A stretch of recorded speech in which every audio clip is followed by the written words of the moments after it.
retard, retard.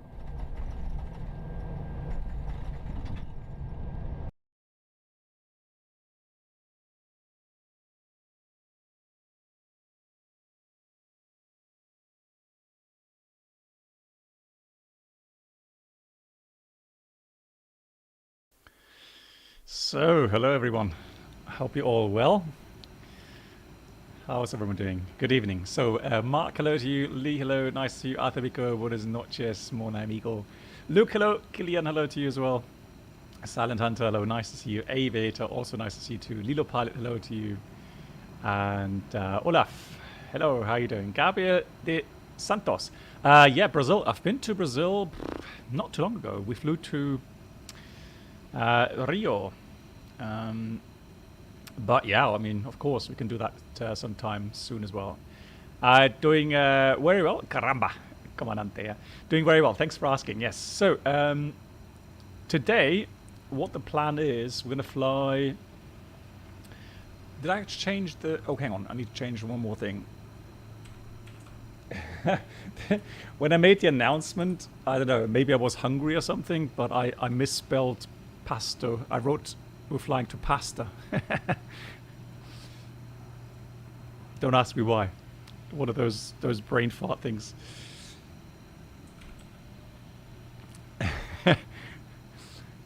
And someone was like, bro, you need to change that. It's Pasto, not pasta. That's it. Sorry. Right. Now, we've been to Pasto. Yeah, I like pasta as well, right? I mean, so now, second flight. So let's just do this first of all. Right, so if I go to today, pesto or pasta? Don't confuse me, right? Pasto. Right, so today is as follows. We're going to go... Hey, Peter, nice to see you. Eagle Motion, hello. Alex, hello to you. And Seran, hello to you as well. Oh, you're all doing good. Gregor, nice to see you. Danny, hello. Yeah, so... No, it's... Hang on. No, guys, please. No, hang on. No, it's Pasto. Don't confuse me, please. Yeah, so Gabriel, I went from Sao Paulo to Santos Dumont. Because, of course, the scenery there is absolutely beautiful. Right, as you can see, everything's beautifully set up. We've got the latest version of GSX. And look at the clouds. Wow, chat, look at the clouds. Hey, we need a new emote. Like, wow, clouds. Look at the clouds. Whoa. Beautiful. Anyways, where was I? Yeah, so today, flying from here to Pasto, then return to Quito. Both interesting airports, interesting approaches. Depending on the time available and how the chat feels like, we may go and try Microsoft Flight Sim's latest FlyBywire mod with the CPDLC, but again, it all depends on how it goes. So these are Rex Skyforce clouds, yes. So I'm using enhanced atmospherics, but I'm not using volumetric clouds. These are Rex Skyforce cloud. Good. I was just about to do the following. Just going to change the lighting just a tad. I'm always a bit still testing regarding the lighting in here. If you do the options, live graphics, and what's it called? It's called auto exposure. It does make the outside very bright, a lot brighter than I really like it. So we'll see how that goes. And Flesh, hello, how you doing? Nice to see you. Cool. let's have a look at the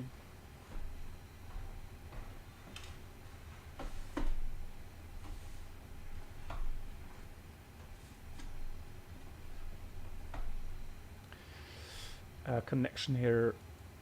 There we go. All nicely connected. Fantastic. Cool. That's working. Nice. Right. Yeah, exactly. So if you want to have or ask a question, put exclamation mark ask. Killian, what did you do now? Yeah. Oh God. Yeah. Guys, I have not found. Honestly, I have not found the setting in Streamlabs. It's not Streamlabs bot, is it? It can't be, can it?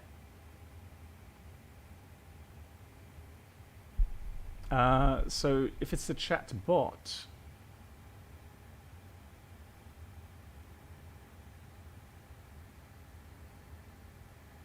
chat setting, iPod messages. Yeah.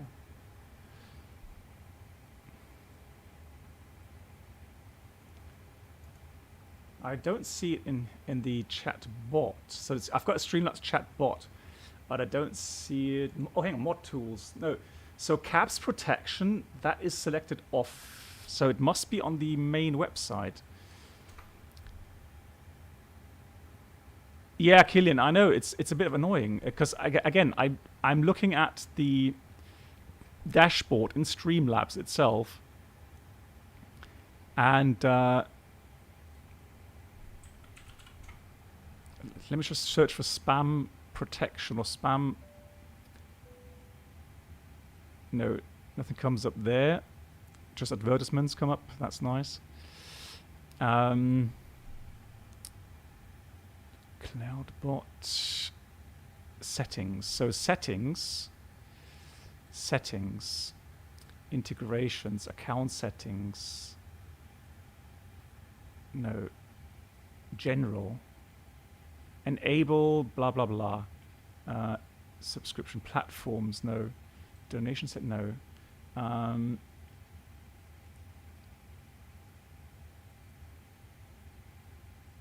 Yeah, it's weird. I just don't know where I find that spam protection.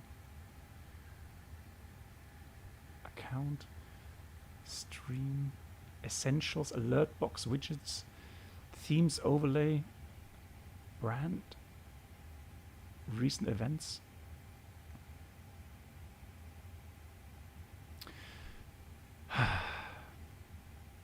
Right. I will try to find, again, maybe someone has an idea. So just ask, not ask, Moritz, but I saw your question. Hello, Moritz.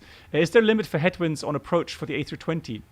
No. Well, there is, but the headwind is only for automatic landings, and that depends again on the aircraft type. But for hand flying, there is no maximum headwinds. I know, Moritz, that's going to be a topic on here in Germany on Thursday, because on Thursday we're going to get a lot of wind here. So that's why I am thinking about stream tomorrow as well, yes, but also thinking about streaming on Thursday because of the fact that it should be a really interesting day with regards to the wind situation. Lilo Pilot, yeah, I would like to try it, no doubt. It all depends again. Oh, hang on. Look, excuse me. First of all, I love the fact that somebody's going to fly along.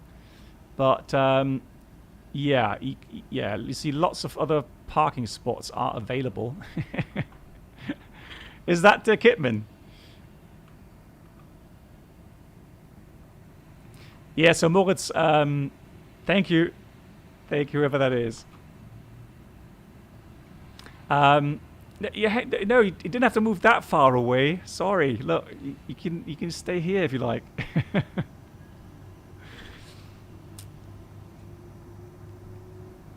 Right. So, yeah, stormy weather on Thursday, definitely.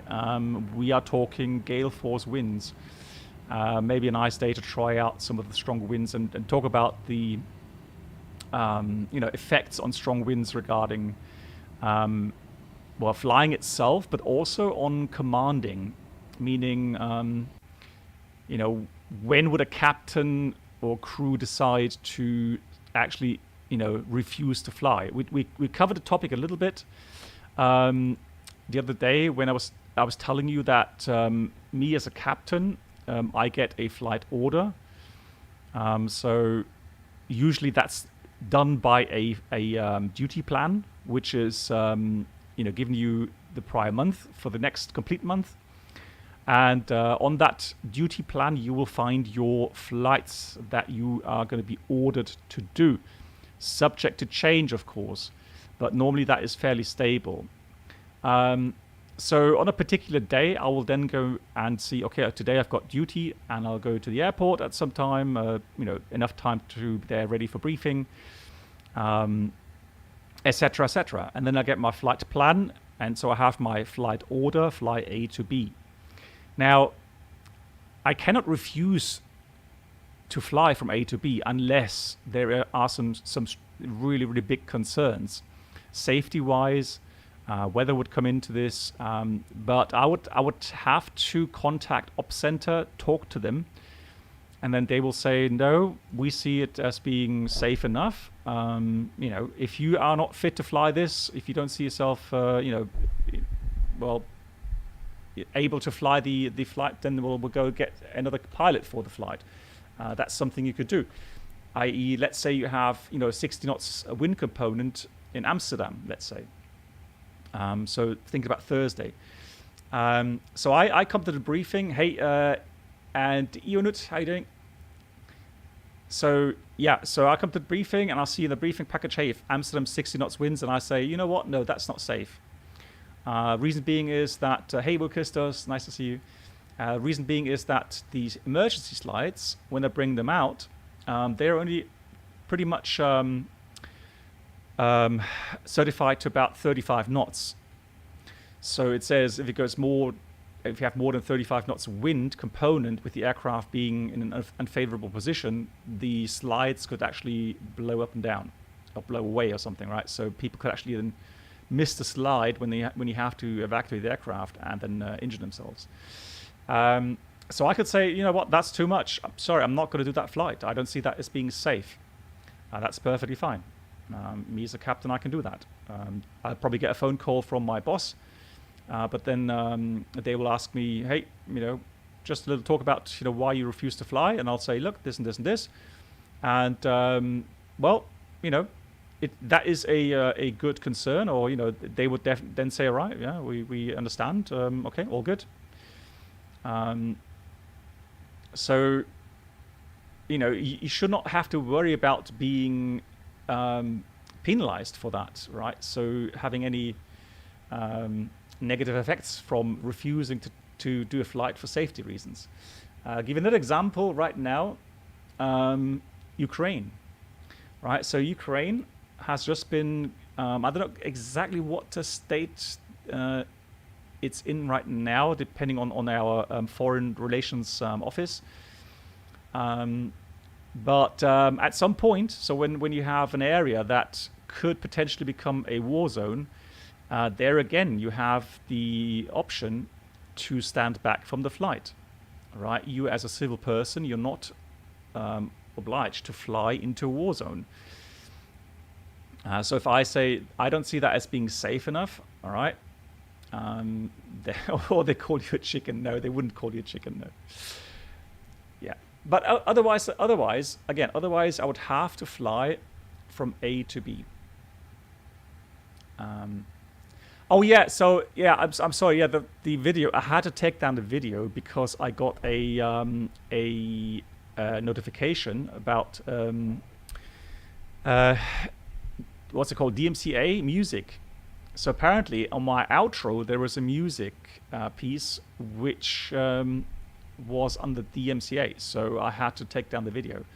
Unfortunately, I couldn't cut it out that quickly. So why no DMCA, not YAVAS? Don't confuse me. Yeah, so I've got to check again the outros and make sure that everything's correct there. Right, let's continue. We've already fueled the aircraft, so the fueler has been here, which is nice. Let me now go ahead and request the boarding. We'll board now. And we're going to get pop screen here. No, fine. So it's requested. I can put the seatbelt signs on now since we have fueled, and I'm going to start the APU.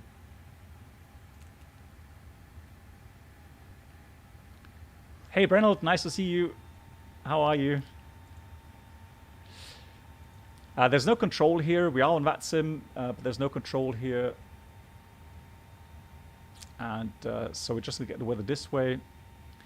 Let's go META.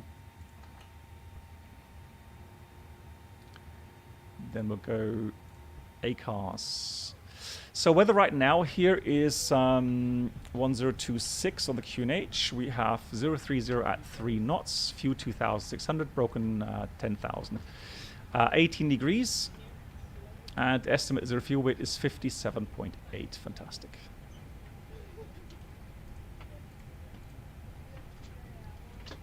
No, so Danny, the flight plan is as follows. Oops, flight time is only 25 minutes. But although, I have to say, although it will probably be a bit longer, the reason being is that the flight plan doesn't have the full approach procedure in it. So I can show you the approach procedure real quickly here. Yes, of course, Brenold. Yes, of course, yeah. The weather is fine. So we've got 010 at 4 knots. So actually that's favorable for runway 02 in Pasto. So definitely we'll do the RMP runway 02. Oops. And you all know this. So high terrain, it's going to be terrain critical. So we're going to start the approach standard out of Mercaderes. We'll fly the standard approach, and this is really, really exciting. This approach is very scenic and also very exciting due to the terrain situation on finals, or when you do the base turn here. Really nice. So that's something I'm looking forward to. Yeah, thank you much. Thank you so much. It's not a particularly short runway, but be reminded that it is at 6,000 feet altitude, so we do have a higher true airspeed and then a higher ground speed. So that should be interesting. Right, let's see. There we go. We've got the loading going on. Oh, nice. We've got some more people joining. GG's. Thank you so much. Big round of applause. I love that. I love when people actually take the time and fly along. That's really cool.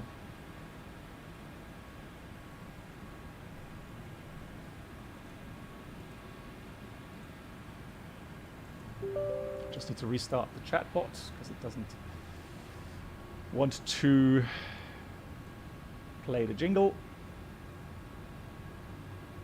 Hey, nice, Danny. Yeah, trust me, it's a beautiful approach. Beautiful.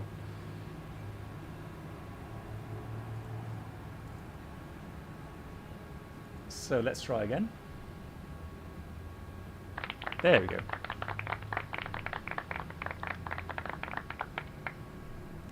So, Roxanne, you are obviously a more seasoned flight simmer, or maybe a real-world pilot, I don't know. So, Roxanne obviously asks, hey, it says authorization required. Is the FSlabs allowed to fly? So, strictly speaking, most likely not. Reason being is that depending on the required certification to fly the approach, and that requires a certain instruments or certain equipment on board, which the FSlabs does not really simulate. So, for example, it tells you that authorization is required, of course, yeah, and that includes the the training of the crew. It concerns the aircraft certification, so its systems, radius fix. The Airbus 3 or the FSlabs has that, but it also needs double GNSS and an IAS required for RMP 0.1, and that is actually the problem. I think with the systems that the FSlabs has, but we'll pretend we are allowed to fly it. All right. So we're not gonna we're not going to, you know, stand back for such a flight just because the FSlabs doesn't officially have the authorization, but I know the aircraft flies it beautifully, so all good. Right, so apart from that,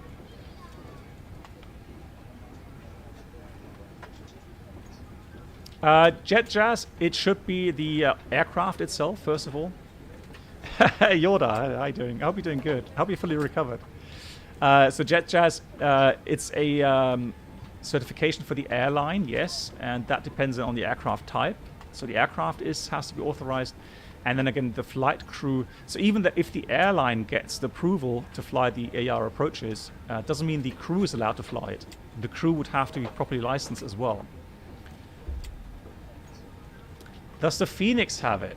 Ooh, that's kind of a trick question, I think. I'm not sure if I'm breaking NDA if I do that kind of comment. But again, this is for entertainment, right? So yeah. But if you are strictly talking about, you know, real world authorizations and so on, yeah, the FSlabs with its equipment would not be allowed to fly. Simple as that. So let's have a look at the flight plan really quickly before we get into programming the MCDU. Avianca 785 is what we'll call today. Oh, that reminds me. I need to file a flight plan. Even though there is no control right now, who knows? Departing, let's say 1830, 24,000 feet is fine with me. File the flight plan. The flight plan is filed. Little Party, yeah, sorry, the ask block words. I've got your question, Peter. First of all, Peter, do you have any random failures set when streaming Blackbox? I do quite often, yes. If you want, I mean, we can set one failure. Although, I'll tell you what we'll do. We'll do it for the return flight, all right? We'll do it for the return flight because, again, any failure with hydraulics, flaps, flight control computers, etc., it will probably mean that we can't fly to Pasto. Good. We're expecting 57.6 tons of zero fuel weight, load 13.9, so pretty good booked flight. Level 240, 25 minutes flight time. Alternate is, of course, Quito, again, coming back if anything goes wrong. Planned takeoff fuel is 5.5 tons, a bit extra fuel in case we'd have to return to Quito. Reason being is if we return to Quito, we'll only be left with final reserve fuel if we don't take any extra fuel for that. Hence, that's why I've taken the 800. So we come back with about 45 minutes remaining fuel at Quito. Weather at the moment... Oh, look at that. That's interesting. That's an eruption of the Mount Sangay. That should be on the map. That should be a bit to the south, I think. Let's have a look. There we go. So here we got some... Oh, that's a different segment, isn't it? That's embedded thunderstorms to the south of us. But the volcano... Thunderstorms... Thunderstorms... Thunderstorms... Thunderstorms... Where's the volcano? Oh, there we go. Yeah, there we go. So the volcanic ash segment is down here. It doesn't really affect us, so... Yeah, but we did get a message there.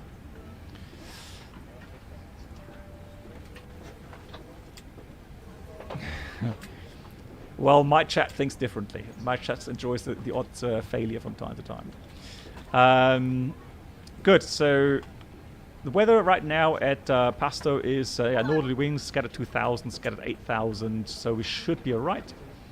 And here in the forecast, towering cumulus, and then at night time broken fog, but nothing with thunderstorms here.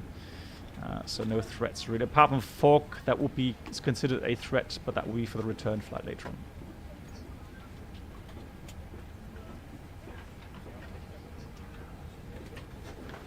And Lilo Pilot, can he put a negative flex? No. No, why should you be putting a negative flex? There is for the flex, you have a certain range that you can insert.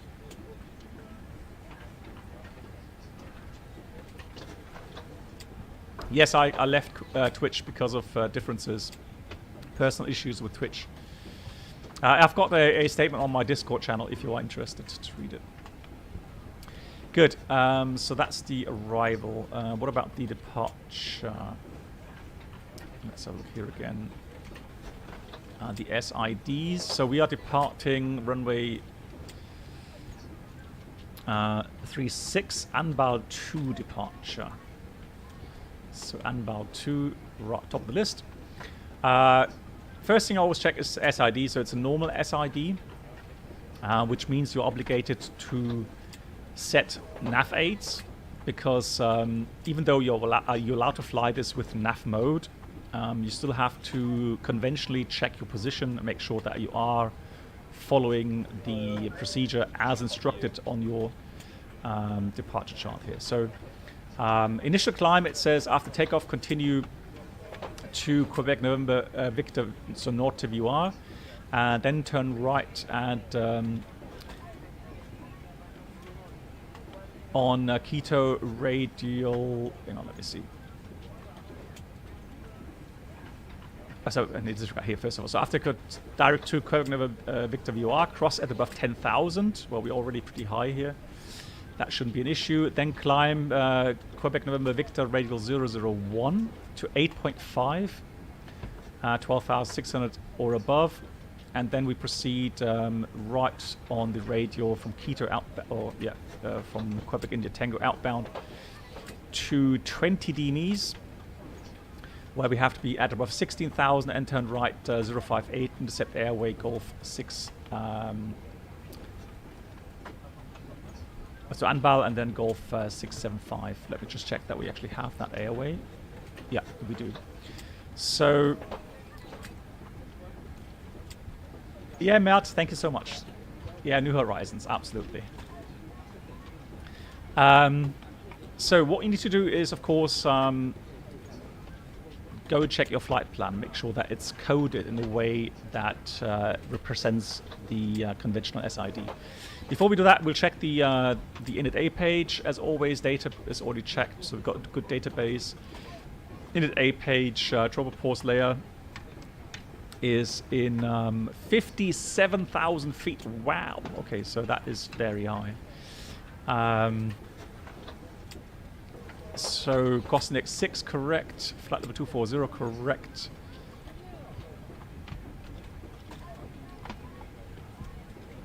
Okay, so they already stated that. Okay, Lilo Pilot, thanks. So they already officially stated that the Phoenix has RMP AR. Okay, thank you, Lilo. And Paul, hello to you. How are you doing? 57.7 is our expected zero fuel weight. Block fuel was 5.7. That is already implemented, I think. Inserted. Yeah, 5.7. And wind data, let's go and call that up. Request the wind. So departing runway 36, Anbal 2 departure, and we're going to fly the RNAV 2 departure, arrival RNAV 02 into Pasto. I'm going to approach via Mike Echo Romeo. So proceed from Papa Sierra Oscar, direct Mike Echo Romeo, and then we'll do the approach. So the alternate is Quito, and the fuel required to come back to Quito is 1,800 kilograms, 1.8 tons. Put that in there, so I have an accurate figure here in the extra time field. I guess we're going to have a bit more headwind coming up. No, actually not. We don't. So yeah, that's always a bit optimistic, isn't it? We'll see. But we have enough fuel. That's the important thing. Now we come to the RATNAV. So, as I mentioned, we need to be able to, at any time, follow the SID conventionally. Yeah, I mean, you know, flight with realism, it's not really that untypical to have these high tropopause layers here in the, around the equator. So, and interesting enough, is that the equator going through Quito here? So we'll put that in there. Then I'm going to put Quebec India Tango on here. Add the ADF is free. That's fine. So let's have a look at data, position. Well, yeah, pretty much near the equator. Fantastic. Just a little south of the equator. Very nice. Pilot Dream, yes, I'm completely now streaming on YouTube. I don't know, you might have missed one of the announcements that I've made before changing 1st of February.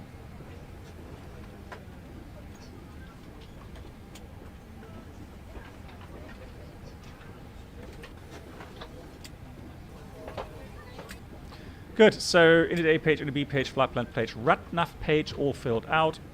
Init B page was filled out as well, so now we come to performance. Quito Airport is a high altitude airport, although I shouldn't say high altitude. I mean, it is high, yes, but there we go, 8,000 feet almost. Definitely something to consider. So the engines will have less power on takeoff. You're going to expect a longer takeoff run because the air is thinner. True airspeed has to be higher in order to get your required indicated airspeeds. So that all means that in the end you're going to have a longer takeoff distance required. So if we take the current weather, I'm going to put in 20 degrees.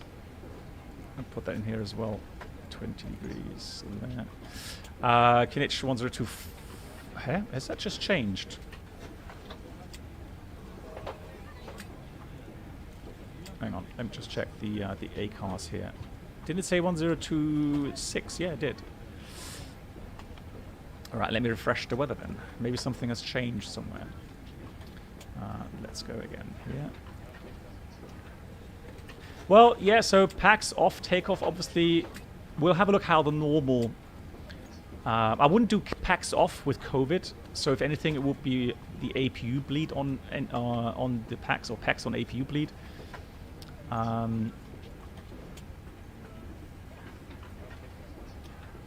There we go. So it's 1025. Right, so 1025 is correct. So I'm going to put it 1024, just in case it drops a little bit more. 20 degrees. Wind.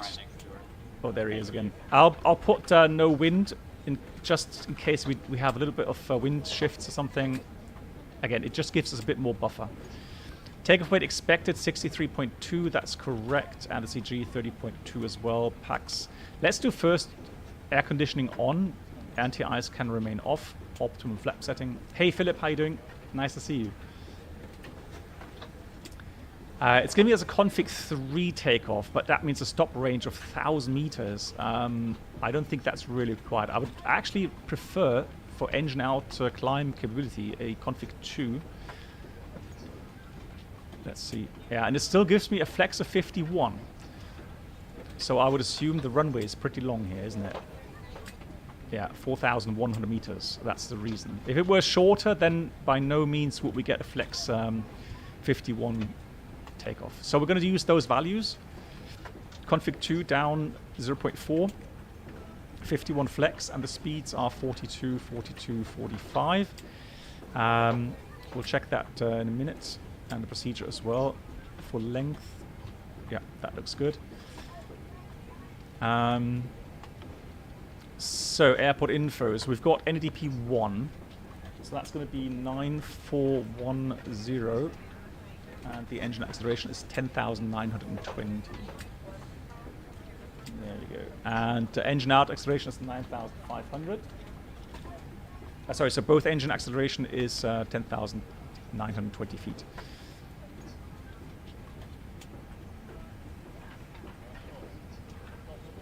Hey Raven, how you doing?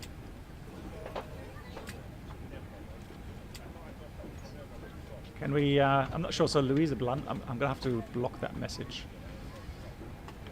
There we go, thank you. Right, so, the engine out procedure says track 181 degrees to 7 miles, Quebec Sierra Victor, and then right turn, max 170 knots, minimum 25 degree bank, direct to Quebec November Victor at 3 dms before, left turn intercept 325 to 6 dms, and the left turn track 295. And then when passing 12,000 left to Quito and hold. Wow, that's going to be taking some programming. So let me call up the map here. So let's have a look how that's supposed to work. So truck 181, Sierra Echo Quebec Mike, runway 36, radial. So track 181. That doesn't make sense, does it? I have a feeling I got those two mixed up. 3 miles left turn, 325.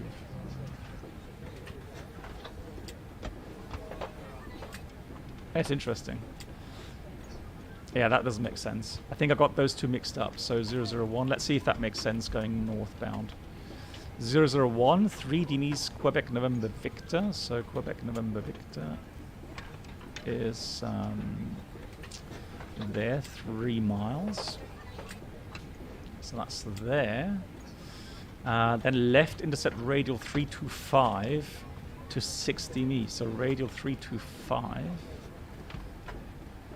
is there. So there we'll start intercepting that radial outbound until 60 Ms. So Quebec November Victor again, 6 DMEs, so 6 miles. And then we go left track 295 and passing 12,000 left to Quito. Yeah, that makes more sense. I think it just missed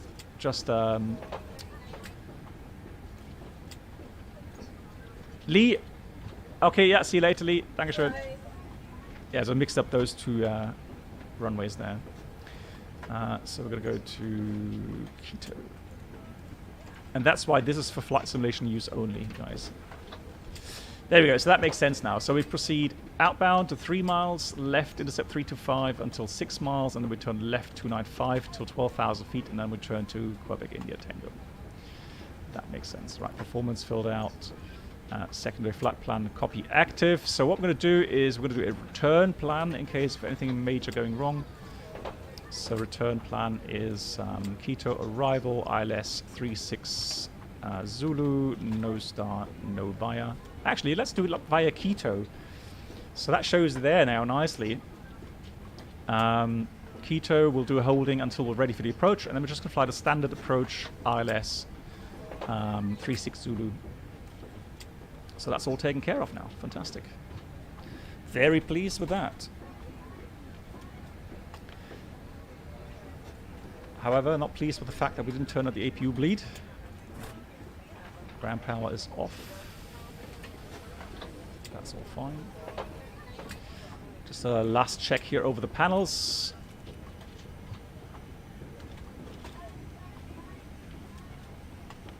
.8 looks good. Let's put those on here. That's fine. That's good.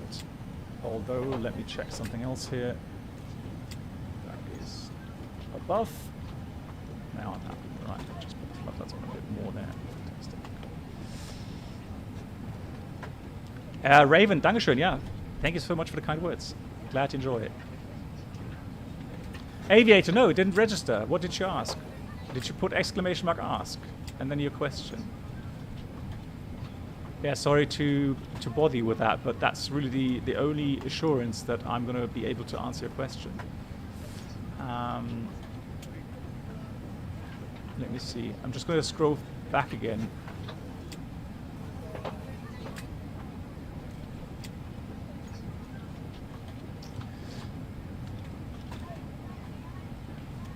So Maxim, we don't do that.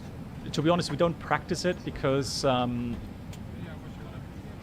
literally it's a requirement. I could check the MEL, but flight directors, so since flight directors here are not mechanical or anything, if the flight directors don't work, you've got a serious issue with the flight control computer somewhere, or flight management computer somewhere. I don't think. Yeah, that's done in real life either. So the problem is with the Airbus, if you start going into doing things like non-standard stuff, especially when it comes to flight director, you have to be aware that the autopilot system, so flight management guidance system, will be not performing the way you would expect it. So again, we're not supposed to do that. Also, you know, the thing is this. So when you have your flight directors off at some point, I'm pretty sure as well, if you have the flight directors switched off, the moment you go to Flex MCT or Toga, the flight directors will pop up again. There we go, Aviator. What are the tasks of the fleet chief, and have you ever thought about being one? No. So the fleet chief is normally a instructor pilot that has had a certain amount of experience on the fleet, and he or she is actually responsible for making sure that everything is running as it should be, right? So you have your technical section, you have your training section, your standard operating section. You need to make sure that everything's running smoothly, and I'm pretty sure that it never gets boring as a fleet commander or fleet chief. So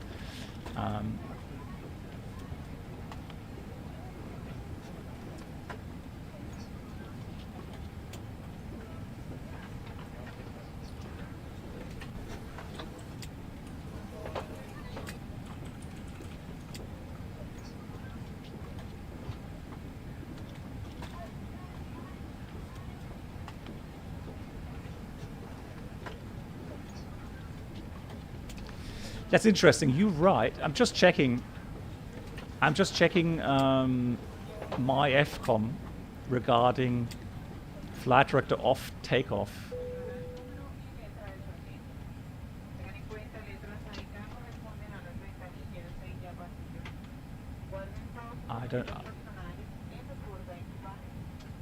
I don't find anything on my books there. Hang on. So it must be on the procedures, takeoff procedures. Flight director off. No, I don't see anything in that regard. And again, it's not trained on our fleet. I don't. Hey, Games. Oh, Games. Hey. Oh, you said the flight crew training manual. Okay, let me have a look here. Again.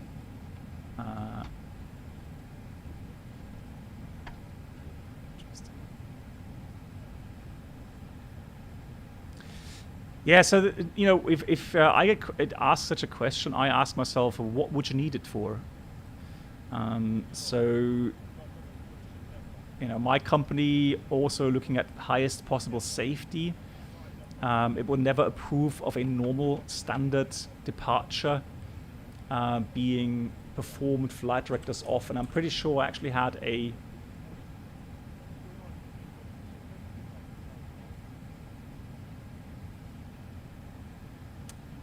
just use with flight director without autopilot. Approach. Operating techniques. No, I don't see anything in that regard. No, I'm sorry. My company does not offer that in the FCTM. Right, anyways, so A320 just finished boarding, ready for departure, Sharklets version. We've got no technical issues. 5.7, so 5,740 kilograms fuel on board. We've got good distribution, and no trips are fine. Doors closed.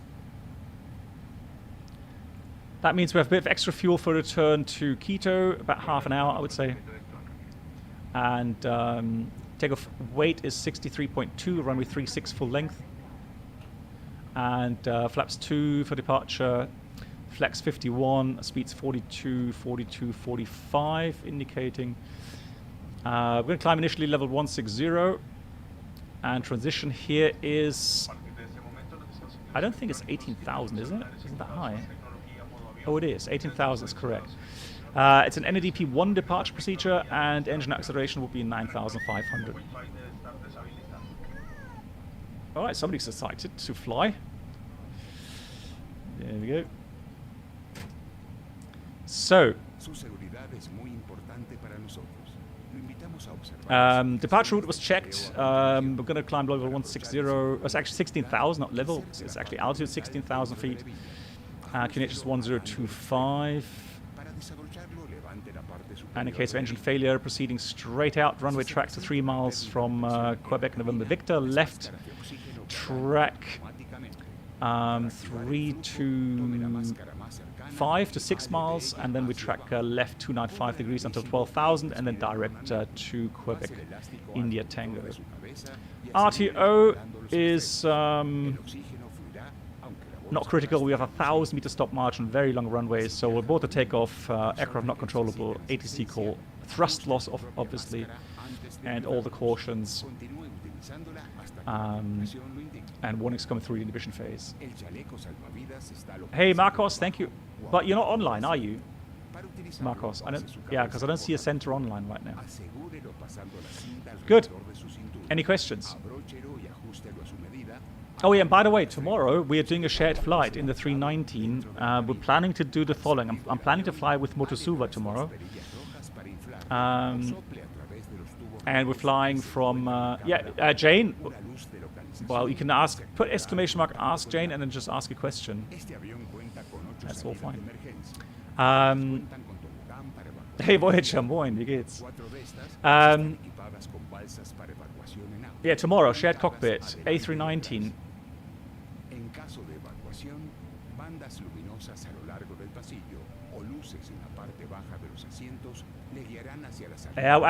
That's the thing. So you say FCOM? FCOM, all right. So let me see. Let me check. FCOM. Never ever in how many years am I flying? 10 years now. A320. I've never had to do a flight director off.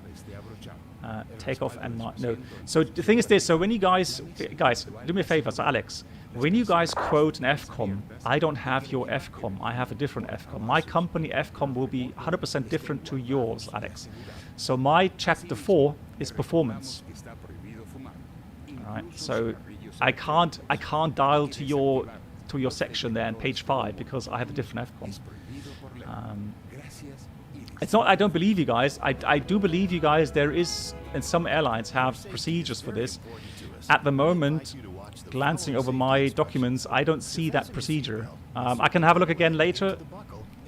And if I do, I promise I read up on it and I'll give you a briefing. Hey DGM, hello. And Alpha, hello to you as well. Nice. Hey, so Stefan. That's good. Yeah, I'm very well. Thanks for asking. Good. We are ready to depart, so everybody's on board. We've done the briefing. We've got a load sheet, hopefully. There it is. We're gonna, we're gonna reply accept. So we've got a zero fuel weight of 57.7. That's good, and a CG of 30.9, correct, and a takeoff weight 30.2 is, 63.2 is checked. That's a Texas include. Hey Games, yeah, thank you so much. Good. Otherwise, yeah, but Alex, Alex, I'll check my books, and if I find anything interesting in there, if we do have a procedure for that, then I'll have a look. The light will turn on automatically upon contact with water. This aircraft has 8 emergency exits. Thank you, DGM. Thank you so much. Each of them has a slide for land evacuation. So, 4 of them are equipped with front and rear evacuation rafts. Performance is checked, is valid. So what we'll do is we'll go have a quick look here, make sure that all the little dots are within the limits. So we've got zero fuel weight 30.9 and 30.2, 30.02 for takeoff CG, all in limits. So within its envelope, all good. Trim is going to be down 0.4. Please make sure your seatbelt is fastened. Your seat back fully Right, let's go ahead. The tray table stowed. Get ready. Shades open. So we're going to have connections, jetway undock, and GPU off, and we'll check the brake pressure. Park brake is set. Shocks removed. Tampering with laboratory smoke B4 detectors start is checklist. against the Cockpit law. prep completed. Thank Signs you are and on, enjoy and your auto flight. fuel quantity is at 5,720 kilograms. Altimeters 1025, 7,930 feet. Check 3 times. Down to the line. Below the line, windows, doors are closed. Check the other side as well. Closed. Closed. Slides are armed. Beacon is on. Thrust levers idle. Parking brake is on. Fantastic. Let's get the pushback. Hey, Redbeard. Nice, Krypton. Yes. Yeah, absolutely. Yeah, we're trying to keep things interesting.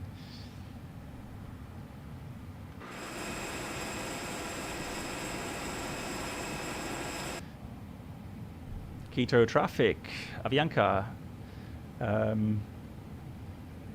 What's that call sign? Avianca 785. Stand 12. Pushing back. Jane, exactly now. That's when we start pushback.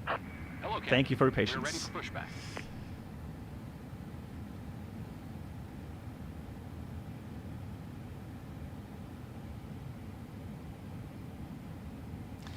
In case for GPS primary lost during descent. Okay, so Jane, what exactly do you want to know regarding GPS primary lost? In principle, unless the procedure, so the arrival procedure and the approach procedure require you to have GPS updating, you can still continue on an RNAV approach or RNAV star if your accuracy is still valid or good enough. Oh.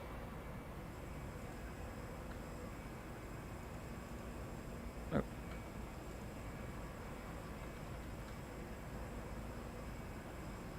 Let me push back far enough then so I can taxi out. Departure check. Bypass pin inserted. Release parking brakes. Wow, it's busy here. My God. It's gotten busy. Release parking brakes. There we go. He's taxiing forward. Thank you much. Much appreciated. Commencing push.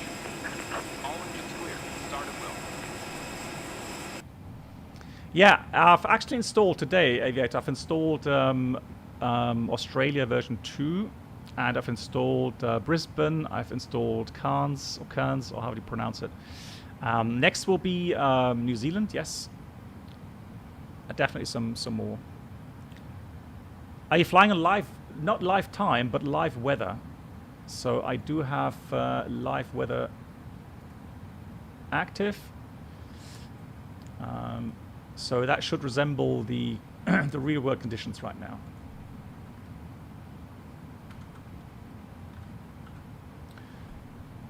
Yeah, should be should be exactly as it that should be. All right, so engine start.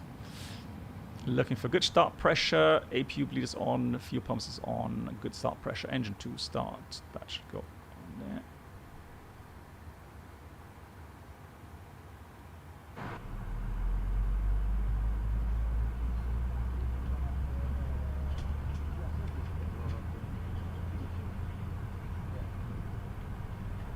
So Jane, regarding a question, so one thing we pilots always check is that our accuracy, so required right now would be 1 mile for departure, and our accuracy estimated, and you find that on the progress page,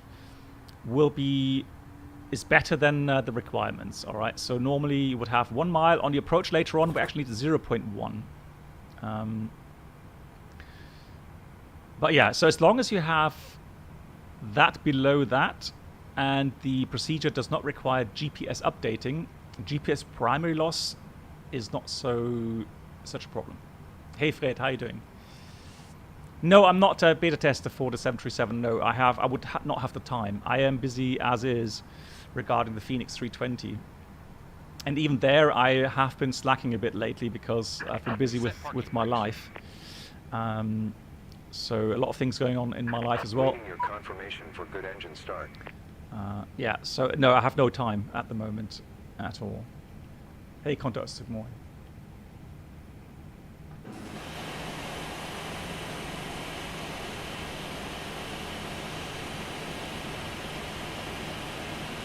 I know it says Avianca Brazil. I do apologize for those that are very knowledgeable on the liveries. The one here for Colombia has an issue. For me, it has black winglets, so there's a color issue.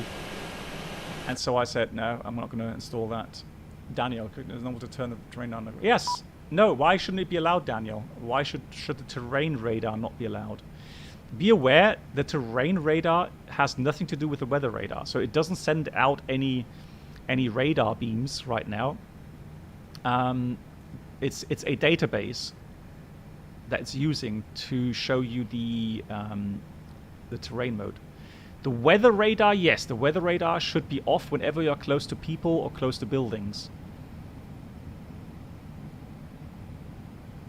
Right, we've got good engine start, 1 and 2. So after start flows. 1, 2. That's all fine. Good. And the trim, so reset that. The trim should be, let's have a look. It should be at 29.9. So 29.9 is round about there. Hang on. Why is my zoom button not work? Hold on. Preferences, control assignment, zoom in, zoom out. There we go. So CG should be 29.9. So we'll set 29.9.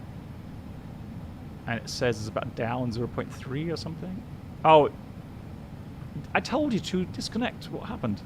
Come on. Wake up.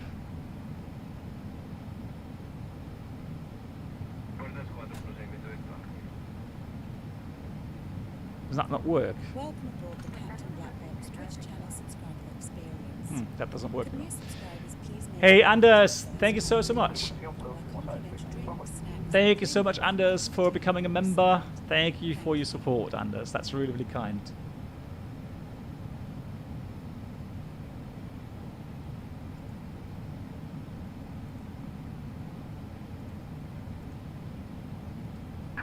Unlocking gear. Sorry, just need to restart stream back here. Tow truck disconnected. Bypass bin removed.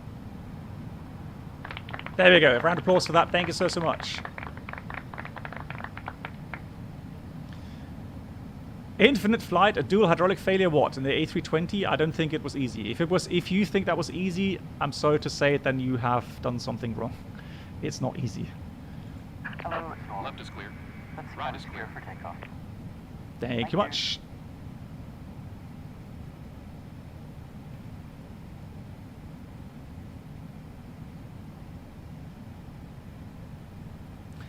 I mean, you know, doing the switching regarding the, you know, the cockpit switches. All right, that's fair enough. That's not too complicated. But the troubleshooting afterwards, trying to find a proper landing field, and doing all the reviews, etc., that is not easy. That is actually a very lengthy procedure. Exactly. Clear disconnect. Hand signal. See you next time. Take care. So just waiting. After start checklist, anti-ice is off, not required. ECM status. We'll check that there's no status in here. Checked, and the trim is at 29.9%, set 0. And flight control check before we forget it. Full up, full down. What's that? Full down? Oh, it doesn't allow more than that. Full left, full right. There's Kipman. Nice to hear him. Rudder full left, rudder full right. Neutral. Hey, Brandon.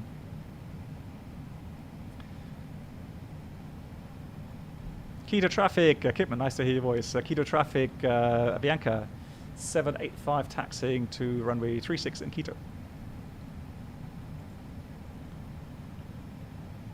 Quito traffic, Air Canada 904, departing runway 36 with Negal 2 Alpha departure.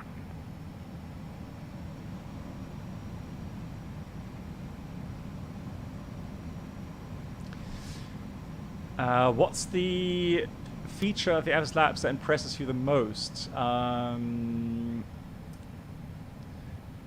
Well, I mean, I don't think I would say it's a just one feature. Just brake check here. Brakes are working. I would say it's just the fact that the developers have taken such great care in simulating so many systems. Hey, who's saying hello, Brandon? Saying so many, simulating so many details, and especially with the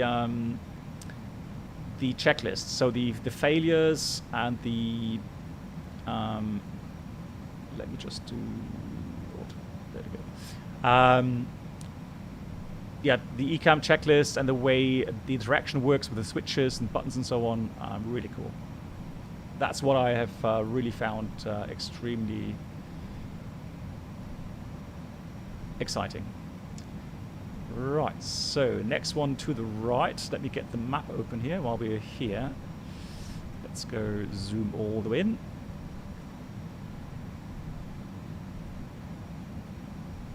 And we're going to go alpha to the runway. Somebody departing. GG's.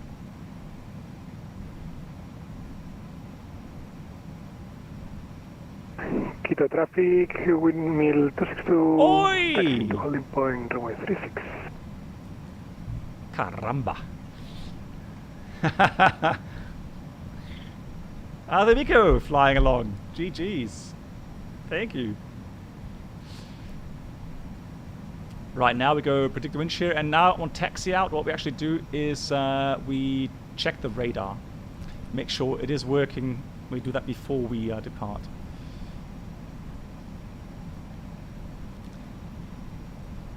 One way of doing it would be to go to switch to manual mode, have the tilt all the way down, and then look for some ground returns. And that way you would know that you have your display up, so lighting is up, and the radar is working. What I could do is go ground clutter suppression off, otherwise it will ignore the ground clutter. Yeah, that's how we would normally do it. I'm not sure why the FSlabs doesn't do that yet here, but there we go. Oh, disregard, you have to hold the switch. It's a spring-loaded switch regarding ground clutter. So if I go again, if I go manual down and I hold that, then you should get the ground returns there. There we go. Yeah. So it is working.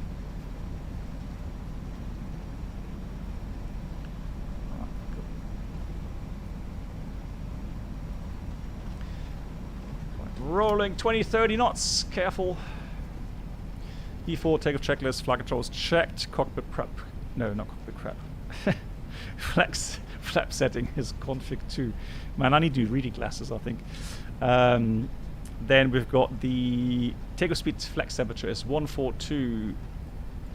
142, 145. Flex is 51. ECAM takeoff no blue down to the line. What are your thoughts about Microsoft and the fly-by-wire? I think they're doing a great job. And I do think there's a market for both. There's a market for Phoenix and a market for the fly-by-wire, which is obviously free, while the Phoenix is a payware add-on. Yeah, so I'm really surprised how well they're doing on the development for the fly-by-wire. Yeah, and I'm trying to see if I can get maybe another flight in tonight with the fly-by-wire mod to test out the CPDLC, but that's not so easy. Are we there yet? No, almost. It's only a 25-minute flight, guys. It's very, very quick. Well, let's say 30 minutes. Quito traffic, Bianca 785 is lining up, departing runway 36 to the north in Quito. Can you fly with a faulty weather radar at daylight? Yes, only daylight though. But I would not recommend it if you have anywhere, you know, thunderstorms in the forecast. If there's any signs of convective weather, I would definitely not do it. And that would be like only to get home to the home base for repairs. So you would have to check departure airport en route, destination airport, and also the alternate airport. Make sure that there's no thunderstorms, no CBs, nothing towering cumulus actually reported there. It's a shame that you can't have VSync on stream, because I'm running 60 FPS and it's extremely smooth on my side here. Really nice. Enjoying it. So the reinstallation here, Windows 10, has definitely helped. Good. We are ready. You can see the high terrain, and you can see how the departure route initially takes us in the valley, but definitely going to have to monitor the restrictions. 10,000 feet there. Hey JSnap, how are you doing? Nice to see you.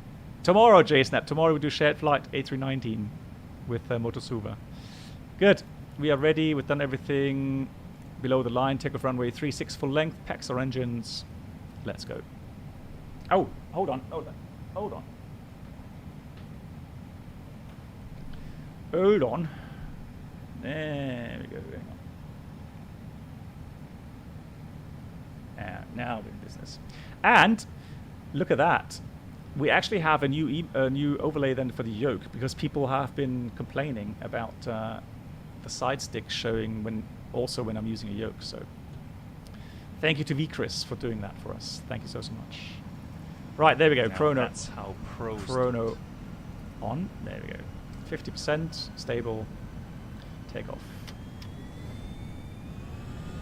Manflex 51 SAS runway auto thrust is blue. Thrust set.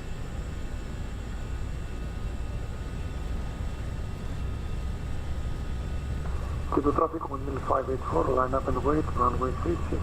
Quito traffic. Look at the acceleration error. Here's 100 knots. Normally, you would not see that arrowhead because of the strong acceleration. Here, the higher altitude just shows you that the aircraft does not accelerate that well. Here's V1, rotate. And also careful now with the initial pitch. Positive rate, gear up.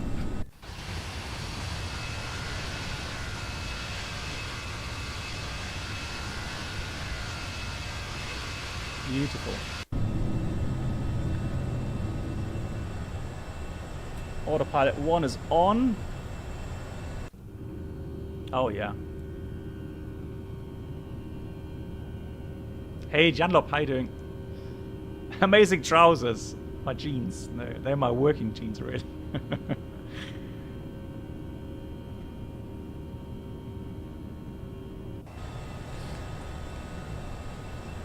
Now in lever climb, and we're gonna have to accelerate. Now this is the interesting thing. So it's a good thing we're actually visual. Have a look at the terrain. You can see it's rising as we fly towards it. And you can imagine if you have single engine. We're still SRS, by the way. We're not accelerating yet. So that's why it gives you the 3 miles prior to Quebec November Victor VR and a left turn into that valley.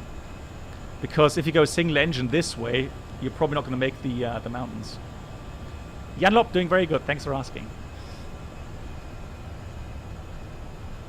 Look at that. It is struggling, isn't it? And we're not even at max takeoff power or max takeoff.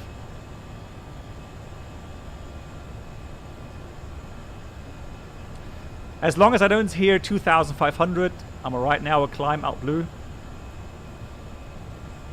Here comes flaps 1. Speed is check, flaps 1. Ladies and gentlemen, please keep your seatbelt fastened while the seatbelt sign is on. We recommend that you keep your seatbelt fastened whenever you are seated. Toilets are located at each end of the cabin. Remember that smoking is not permitted at any time. Quito traffic 584, taking off runway 36, Sunbelt 2 departure. Quito traffic. Yeah, the scenery here. So this is Orbix South America with the mesh and the open land class. South America, and then the Quito airport, which is from Flightbeam Studios. Flap 0, speed is checked, flap 0. I'm going to go selected speed 220. The correct change would be greatly appreciated. And if we can be of any further assistance, then just ask us as we join you. I just want to go and climb a little bit faster to get away from those mountains. Good, so we have retracted the flaps. That means spoilers disarm. We'll switch off the turn off light and the nose gear light. I know we're above 10,000 feet, but obviously Quito traffic, windmill 262, we're only 4,000, 5,000 feet above the terrain. Quito traffic. We're still at high pitch, so the seatbelt signs remain on. We're in clouds, plus 17 degrees, all good.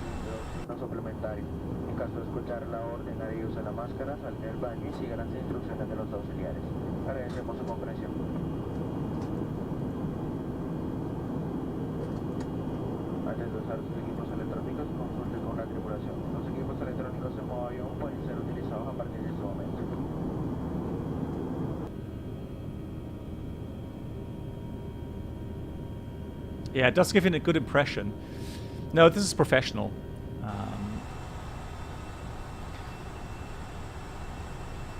But I mean, read through the requirements if you are able to use the academic version, and if you do, then use the academic version. But for me, I can't use the academic. Right, speed managed now. Let's accelerate 300 knots. We've got the restriction here as well, plus 12,600. We're at 15,000. That's all fine. Expecting a right turn now. And again, we check the raw data indications with the map.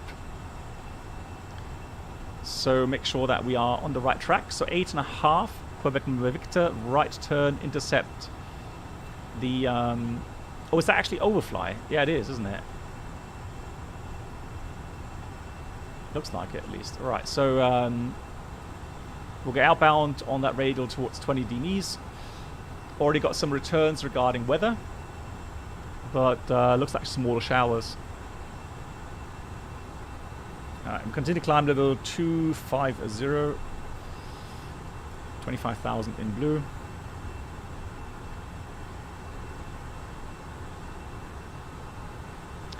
Aviator, yeah. Hey, John, how you doing? Nice to see you. How's life?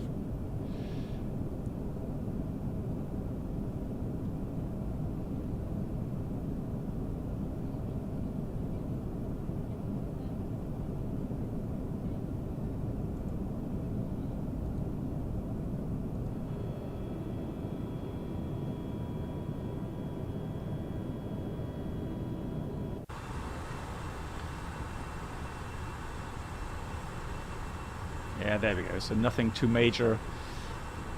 So we don't need to deviate anywhere. Right, so it's smooth enough as well. So time to switch off the cabin signs. Lights go off as well. And that's all the items done, apart from the FMS or the MCDU. Quito traffic, windmill 262, taking off from right. So that's RatNav clear, secondary, copy the active. Flight plan, clear up all the fixes.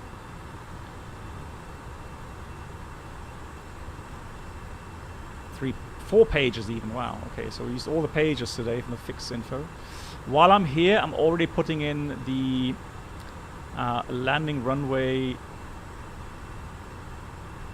identifier. Runway 02 it is. Look at that, 86 miles. It's not very much or very far, is it? Passing transition, altimeters go standard. Cross check 178, 178 is checked. How do you know which flap setting for use for takeoff? Well, the calculator here gives me normally a flap setting for takeoff.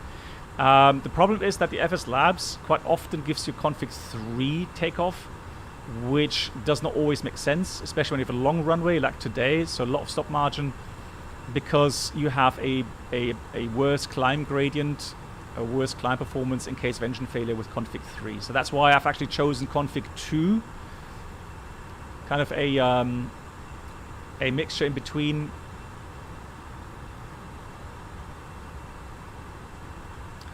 How to differentiate between different meteorological phenomena? I mean, Aviator, I guess experience helps in this regard, but I think you're referring to the weather radar. If you have a diameter here of, let's say now we've got a 10-mile range, so you see these returns being only like 2 miles in diameter, then these returns are fairly small. So there's no major, it's not a thunderstorm, so you wouldn't really be worried too much about this. Yellow areas, normally we would try to avoid as much as we can. But if it's only, like, again, 2 mile diameter, you know, you could go through it. It would cause some turbulence, so it's not exactly, you know, good for passenger comfort, but it wouldn't be dangerous in any ways. But if you start having thunderstorms that have, like, you know, a 5 mile or 10 mile diameter, well, then avoid. Don't go in there.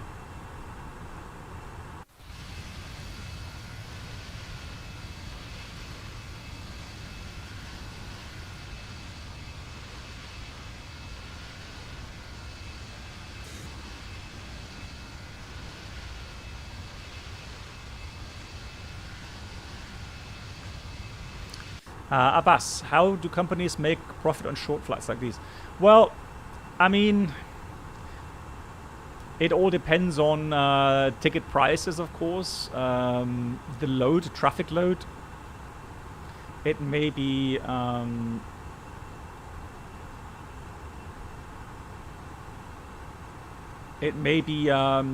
know, a routing where it's very expensive to have. Let me get him away. There we go.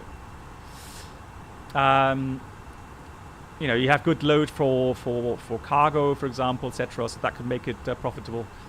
But sometimes, of course, if you are looking at an airline like you know, KLM or Air France, Lufthansa, they actually make money by bringing in passengers on their short-range flights towards the hubs, which then will continue with the airline to go to fly long range. So, for example, in Germany, it would be like Stuttgart to Frankfurt or Nuremberg to Frankfurt. You would go with a plane, and of course, it's not really that lucrative on the short flight, but in the end, you're bringing in a lot of transfer passengers, which would then make it profitable again. So, yeah, it's difficult to, you know, to kind of answer that question with regards to when does it become profitable.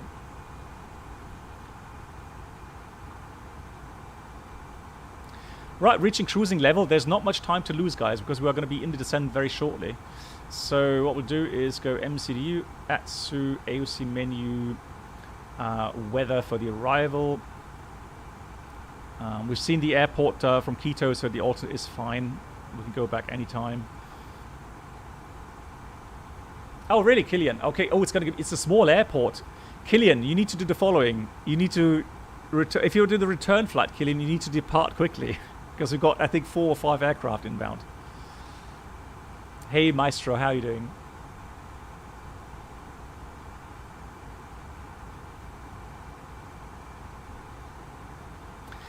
Good. So preparing means, first of all, we get the weather. So let's put performance in here. QNH 1025. Oops. 25. Temperature is 21.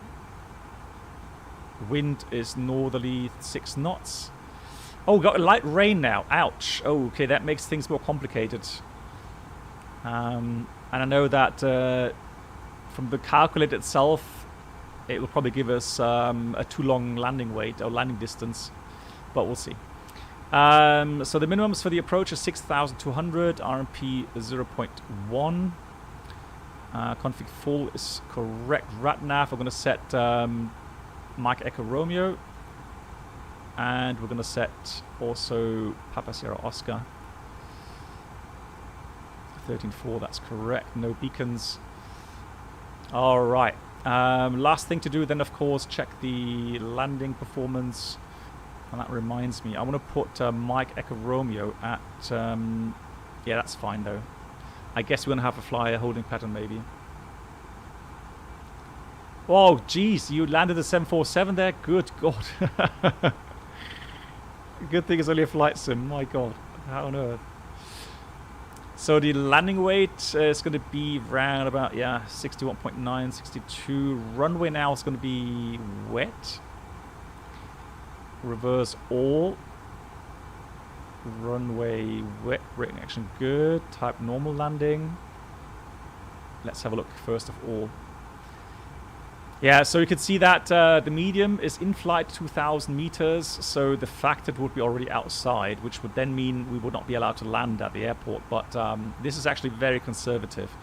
So I would think if I were to program this in my real-world calculator, I would get probably 1,700 meters as a required in-flight landing distance, and then a factor at about 2,000 maximum. So we'll do...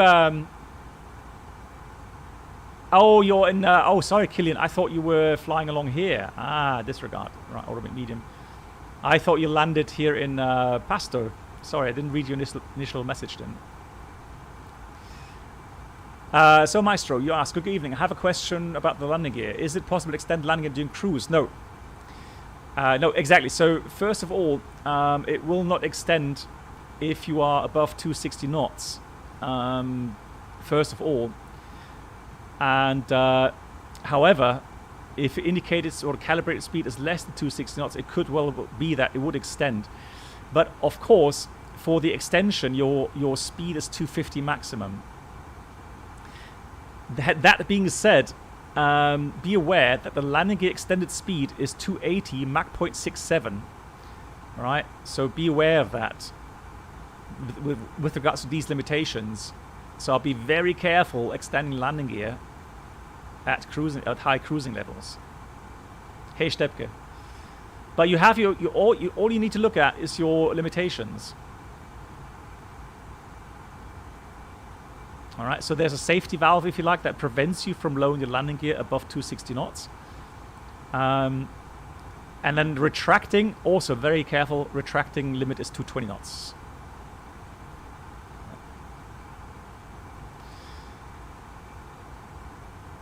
What we will do is the following.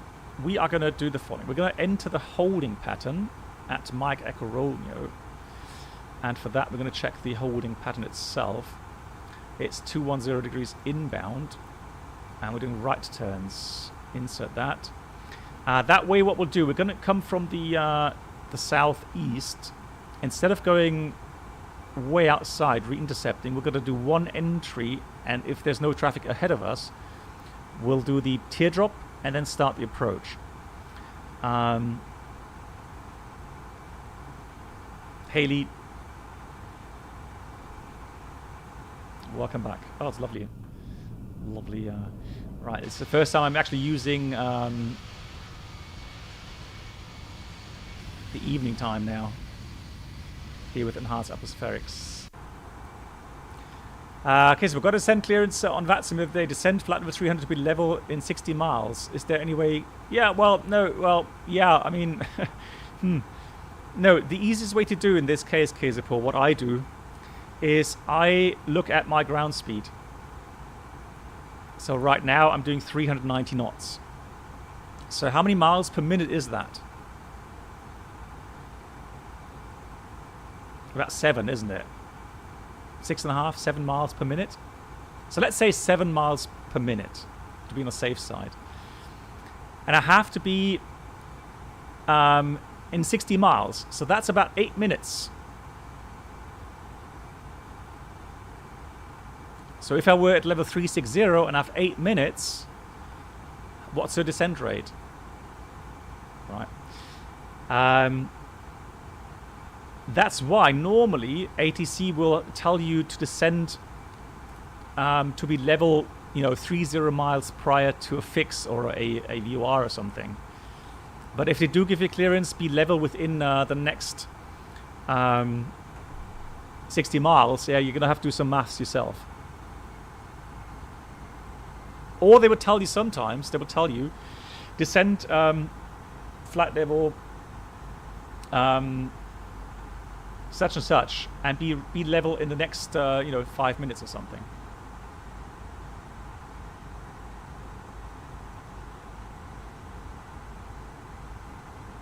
Okay, Danny, I hope it works. I hope it works. Right, I'm going to put TCAS to below. There we go. Good, so we've done the preparations. Going to give you a short briefing of the approach itself, although what we need to do is, of course, check the approach procedure. So we're going from Mach Echo Romeo to Papa Sierra 966, 10,000 above, checked. Then we go to 965. We have a speed limit of 180, correct. And lowest we can go here is 88, correct. Then 964, 88, speed 150 maximum for the turn. Very obvious radius to fix, so it's a nice, you know, round turn.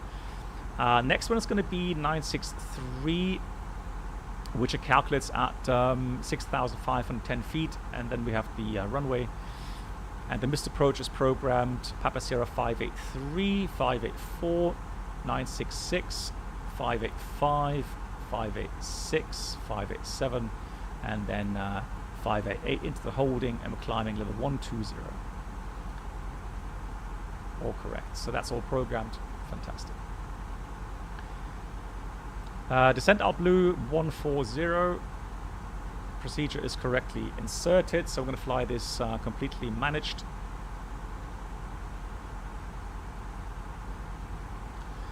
Yeah, Kazaport, you know, whatever works, as long as you meet that restriction. That's the important thing, because that's a restriction regarding other traffic. So yeah, you better make sure that you meet that restriction.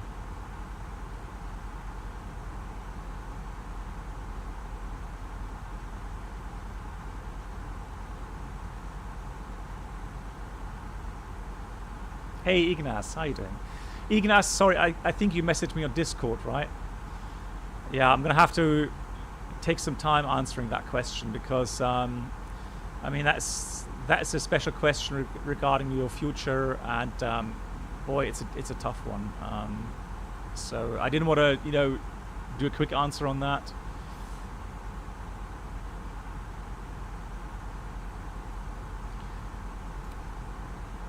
We're overflying the airport right now.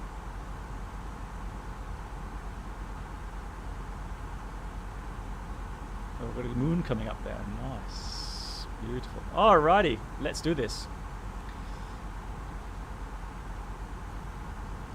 Mr. Flatout, hey, I know you've been asked a lot about this, Captain, but what types of planes do you fly in real life? Yeah, so it's a 320 series at the moment, so 319, 320, 321, 320 Sharklets, 321 Sharklets. But yeah, at the moment. I am hoping to be going to the 747 this year, so keep me fingers crossed. Hey, what do you mean? You're already on the airport, MAN? God, it's going to be so busy. Blimey. But nice to see you there. Fantastic. Ooh, it's getting dark. Okay, that makes it a little bit more spicy then. Right, going to that VOR right now. Again, entering the holding, or actually just doing a teardrop. And if there's no traffic above or below us, then in the approach, we'll start the approach.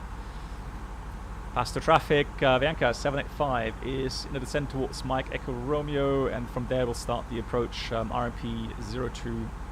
I call you when we start the approach, Bianca 785.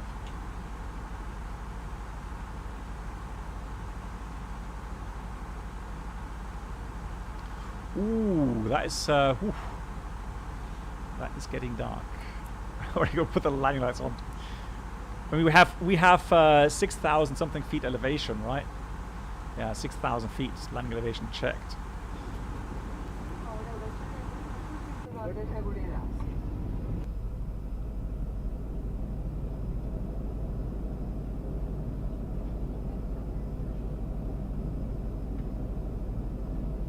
Wow, that's gotten dark so quickly. Blimey. Hey Hamad, how you doing? Nice to see you.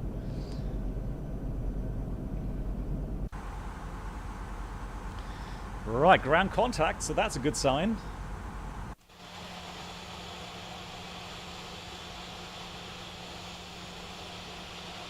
Should look for the runway below us, but no such luck. Ooh. Right, since there's no thunderstorms, anything in the way, I'm going to put this to terrain on as well, so that I have a better terrain awareness.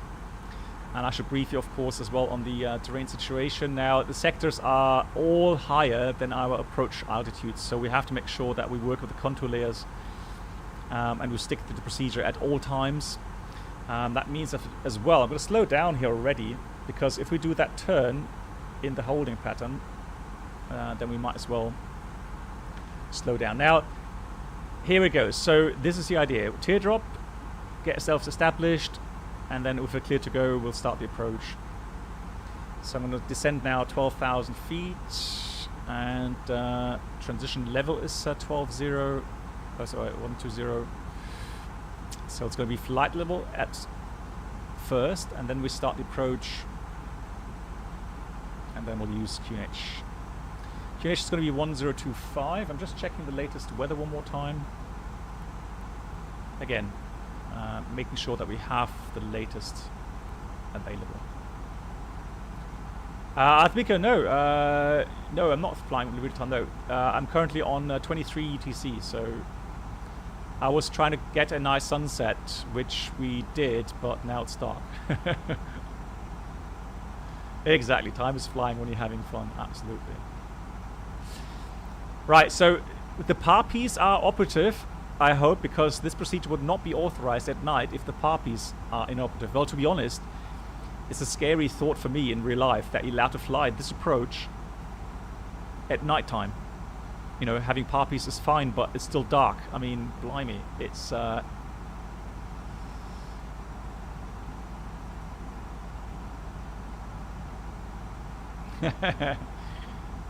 Caramba.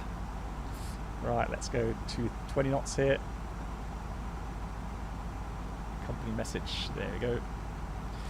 Company message, we've got 1025 light rain, what, 21 degrees. So it's warm enough, no need for engine anti-ice.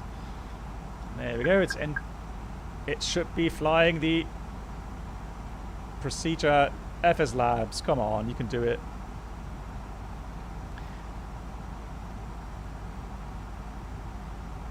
There we go, back on that.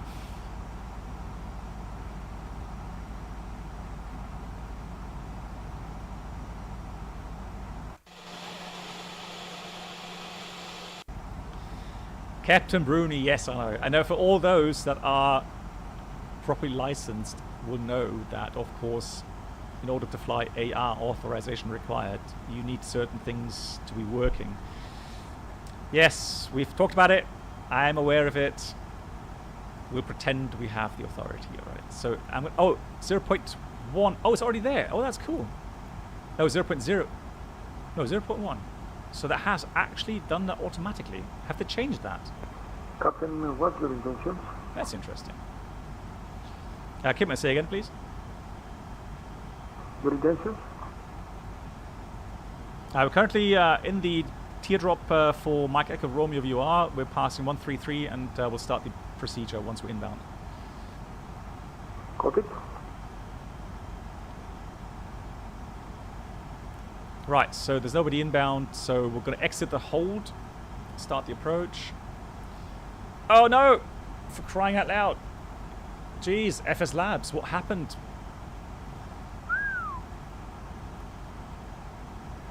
Right, direct to insert then. NAF.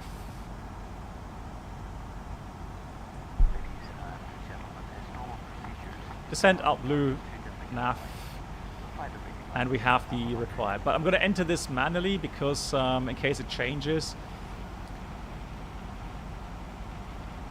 Well, this does have an alerting system. So Janlop, it does have it. But that's a requirement, yes, of course, for flying RMP approaches.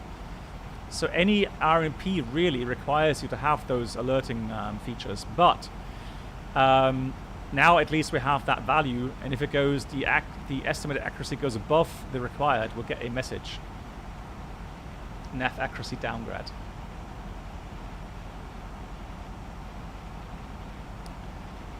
Whew. High terrain, man, it's always funky when you're flying below MSA.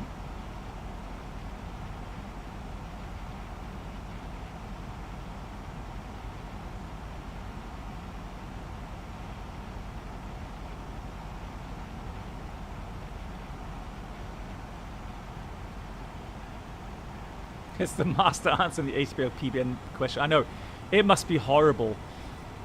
I'll start. So there's Kidman, I think, yeah. Avianca 785 maintaining 120, and we'll start the approach now towards the airport.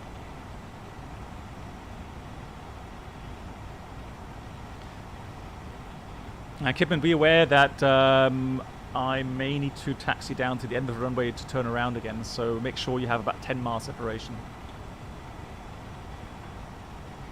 Copy that, Captain.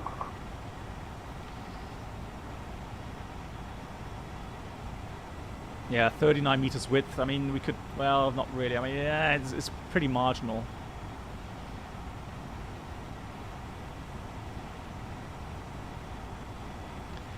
Blimey, it's dark. How they get dark so quickly? See a couple of lights there.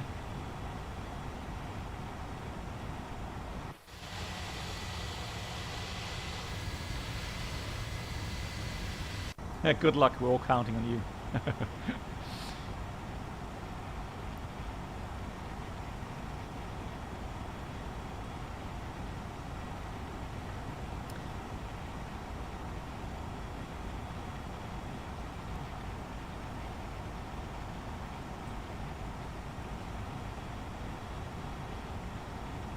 Good. What I'm going to do now is I'll pre-select 8,800. That's the final approach fixed altitude.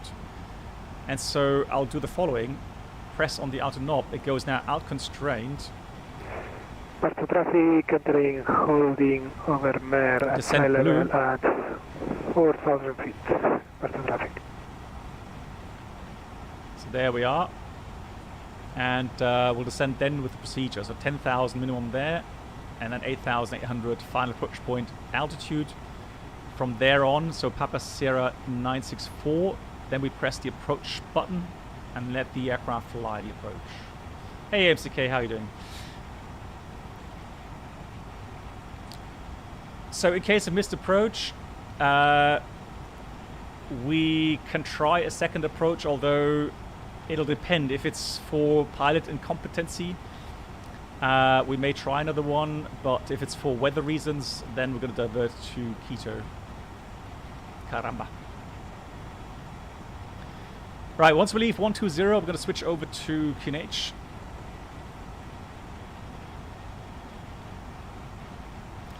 Doing good, thank you much, MCK. Thanks for asking. And there we go. Almost there. Here comes Arthur Bico.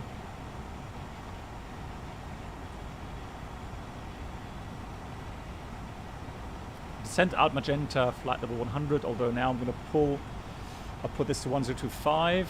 So now we've got 10,000 magenta. 1025 is set. It is raining actually. I'm surprised I can't see my landing lights. They are on. I'm also going to put the nose gear lights on already.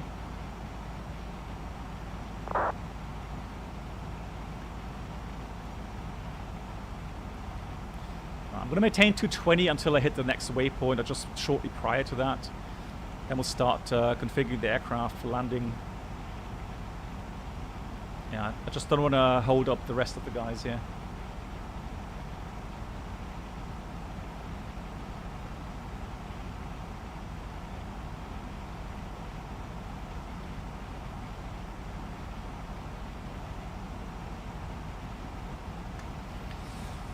So, just for demonstration, I'm going to put you guys on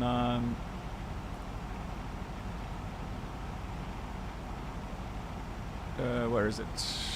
World times, is it right? So just that you get an impression of what the terrain looks like. So once we turn final, we'll switch it back to darkness. Makes it a bit more interesting. But for now, we can see the terrain. You know what I'm on about.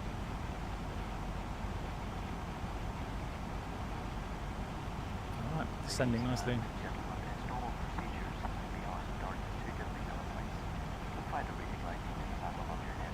So that's the restriction, the reason for the 10,000 foot restriction. Later I'll switch off terrain mode, just so that we don't get any nuisance warnings. And with nuisance warnings I mean like the predictor wind shear systems, so, or the enhanced GPWS warnings.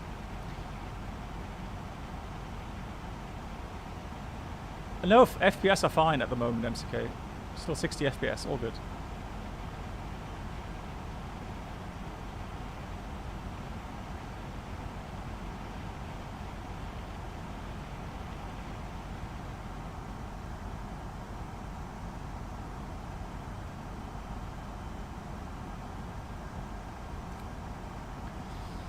There we go. Man, I have to admit, even daytime, this approach is a challenge, especially when you see the runway in front of that huge valley, that huge drop off. So you really have to concentrate on your pitch and power to make sure that you don't get too high or too low, which can happen very quickly. Going to activate the approach phase here. VDEF bar is now showing. Speed managed. 60 Hertz at the moment, TS Aviation. So that's why it's syncing up to 60 FPS. Yeah. There's the airport.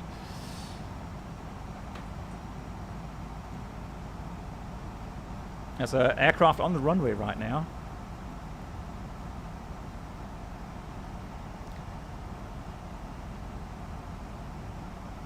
Flaps 1, speed is checked, flaps 1.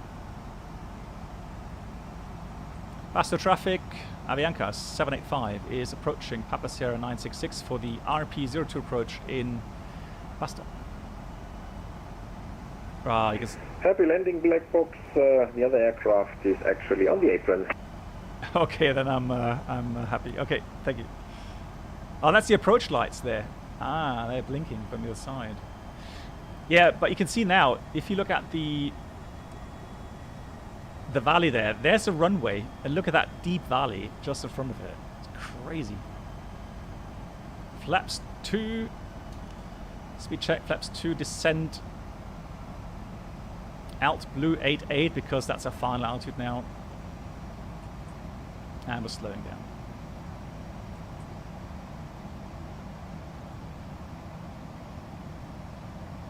Well, I tell you what, Aviator, I'll show you that the darkness in a minute. Let me just allow me to fly that base leg in these conditions, because it is so impressive to see the terrain and to see that optical illusion that you have. Because when you fly that procedure and you look towards the runway, because the terrain is higher there than at the runway, you actually have the impression you are low. You're below the runway. That's your impression, the visual impression that you get.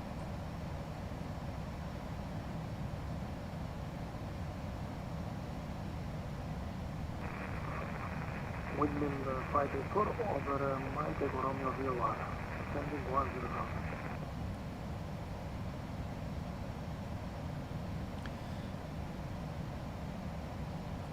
Just prior to here, we got 150 knots maximum, and just dim the outer ring down a bit. Oops. There we go. That goes up. It says 150 knots, so we have to be at final approach speed there anyways. Out star. And you can see how we're going to be flying through that little gap there. I mean, to call this a gap is a bit exaggerated anyways. And there's the airport.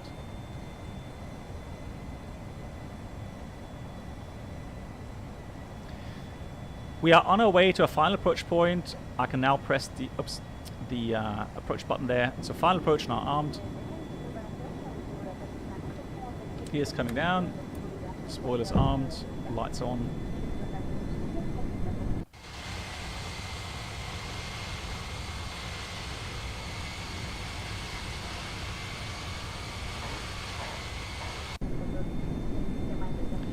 Alright, sorry, complaining about terrain. Terrain mode is off. Flaps 3, speed is checked. Flaps 3. And look at that. So already that ridge, that is impressive. And once we do the final turn here, trust me, it looks so weird. Terrain.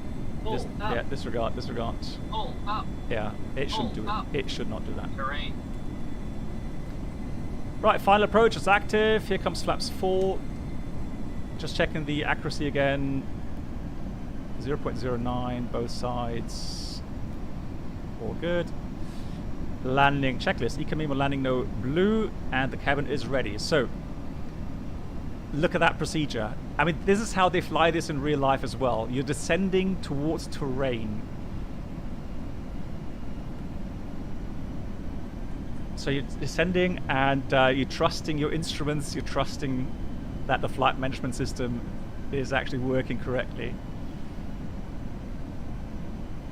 Pasto traffic, Avianca 785 turning base for the RP02 in Pasto. 1,000. Imagine the passengers, what they would be seeing. They would be like, what is going on? Yeah, again, you see what I mean? Now look at the runway. So you're descending towards the terrain. It looks like you're way too low already. I mean, you can see the PAPI lights showing 4 whites, but... No, so this will be manual at the moment. Oh no, this will be autopilot. I mean, theoretically... 1,000. If the procedures allowed it, they could just follow the flight director, yes. But again, you see what I mean? You get the impression that you are high in the approach. There we go. Terrain. Right, here we go. Nighttime. Jesus Christ. Right, everything's finished. Blimey. Now the autopilot will leave us a little bit right of center line, if I remember correctly. It has done so the last 2 times. So we're on 3 white, 1 red.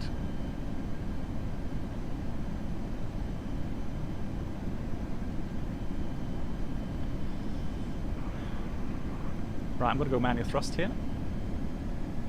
Just get a feel of the aircraft. Pasto traffic, windmill 584 over Papa Sierra 966.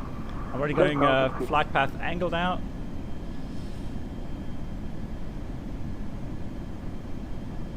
Pasto traffic, Avianca 785, final 02 in Avianca. Right, we're approaching minimums. Manual flight directors on, off bird on, and we're manual. So now comes the difficult part. Pasto traffic, windmill 262 over your Mike Romeo. So the idea is to keep it stable. That's the big idea. Try to keep it nice and stable. 100 above. Yeah, there we go. Always correct quickly. Don't get too high. Minimum. Continue. Terrain. Disregards. 400. 300. Oh, getting very high. 100. Come on.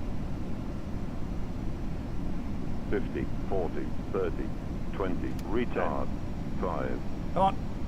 Oh, yes, please. Come on. Bit floater. Right, reverse grid, spoilers, and decel.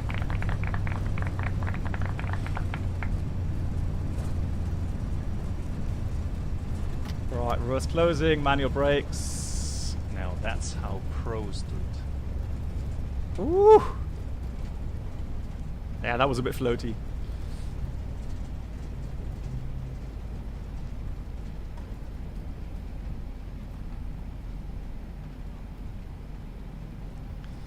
Right, I'm going to turn around.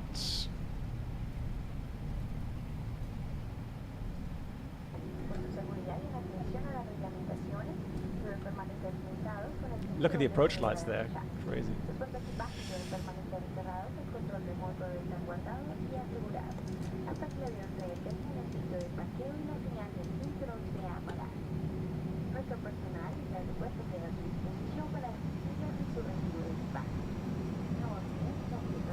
Pasto traffic. Avianca 75 is backtracking. I'll call you when clear of the runway in Pasto.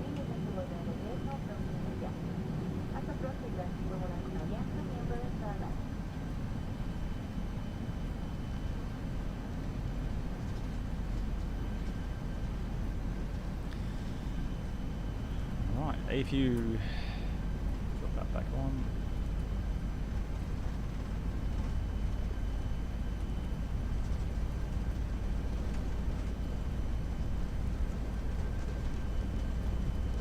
Oh, Jesus Christ, that switch sometimes. Come on.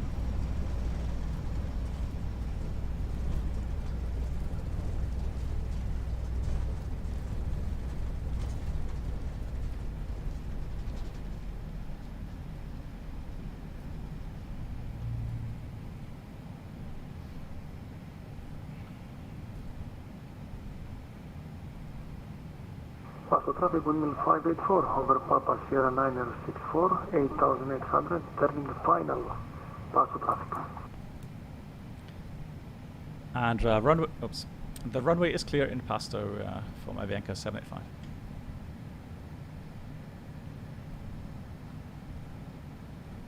Thank you. Right, MAN is waiting, I think.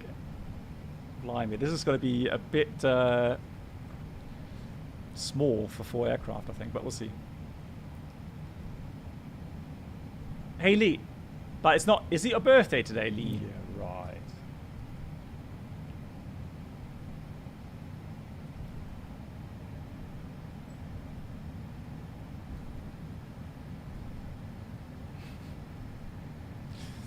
I'm going to half sniff APU here just to make enough room. Good. Right, so brake fans go on.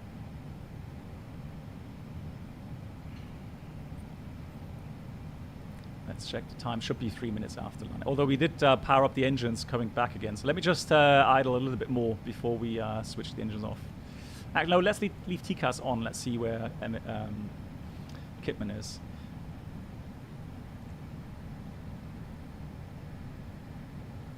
Agent B, well, you know where it is. Colombia.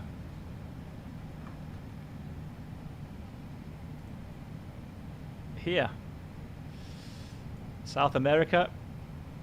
Here we are.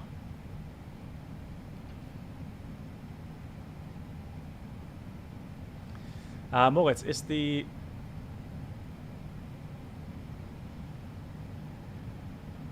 Oh, Lee, happy birthday. Why didn't my app say anything today?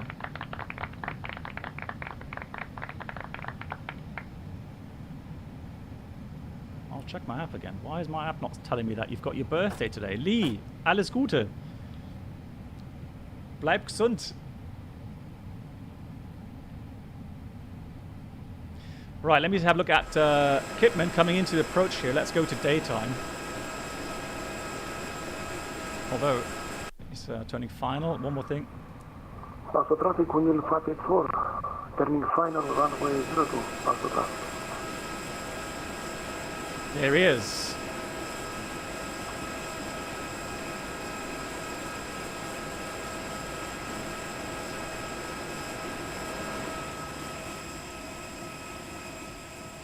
I'm wondering if the passengers will walk to the terminal here.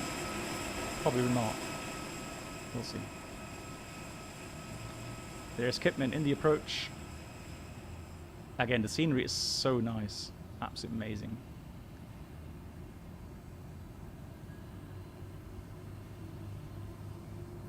Yeah, and you can see, look at that. How many meters is that? 50 meters from the runway threshold. Bam. You are facing a huge drop. My God. There he comes. And with velocity, it should actually show us a nice touchdown without... oh, there he goes. Lovely. Lovely touchdown. Nice.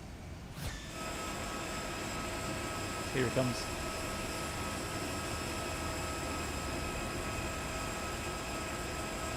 Well done. Exactly, yeah, man. Yeah, applause. Right, we've got Arthur Miko coming in. Now, Arthur Miko, although he did say he may divert. Let's do parking checklist real quickly. Parking checklist, APU bleed is on, yellow helipop is off, engines are off. We have the seatbelts off. Lights off as well here, please. And then park brake is currently on, and the radar predictive windshield system is off. Let's do daytime, shall we, for the return flight? Just loading in daytime. Hey, Vesa, how you doing? Nice to see you.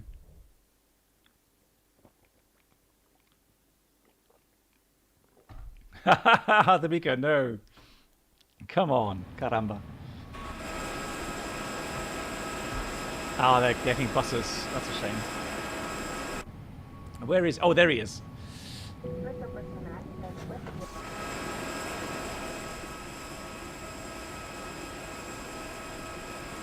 Oh, sorry, hey, DH Simulations. I'm sorry, what did you write? Pasto traffic. Oh, there he is. 62 turning base, runway 32. Good luck.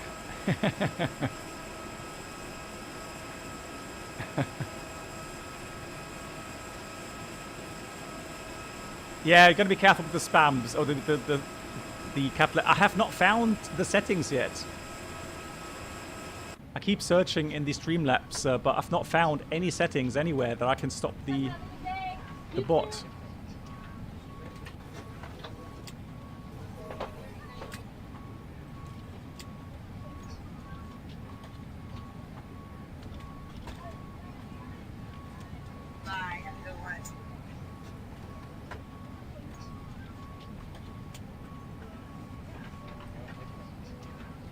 Or do you guys reckon it's actually Nightbot? But it says Streamlabs all the time.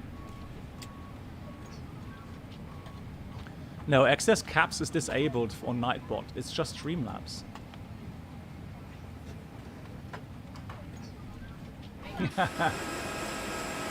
You know how much work that is to switch to stream labels. What's it called? Stream elements. So much work.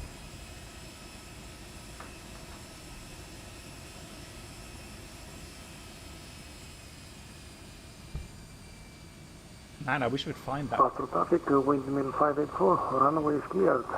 Have a nice landing at Godigo. Yeah, that was a good landing. Well done. So, Pasto traffic, windmill 262, landing runway 32. It's getting full. MAN, are you ready for departure? Hey son, I'm about to read my before start checklist. Excellent. So once Arthur Bico has landed, you can go to the runway. Perfect.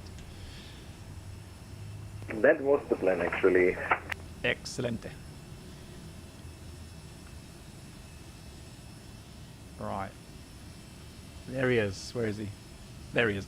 Around the corner he comes.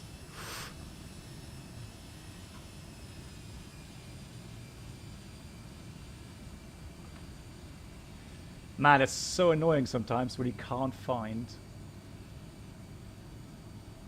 a certain setting.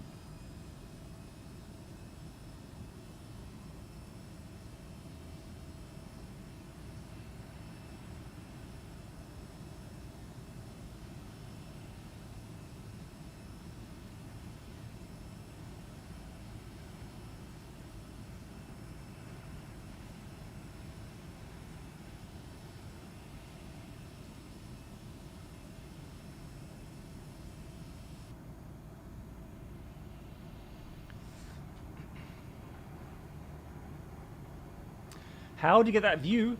So what I do in chase plane, so that's what I'm using. I'm using an outside view, and then you can simply, I'm using my, kind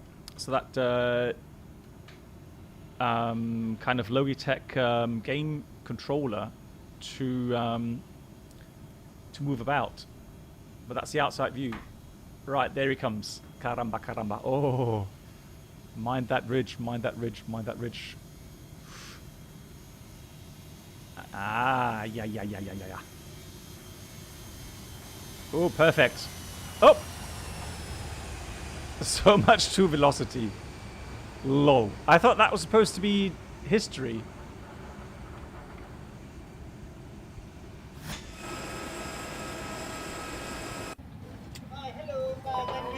Unless he's using X-Plane.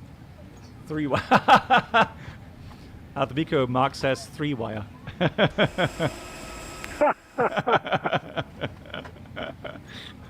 Lol. That's a good one.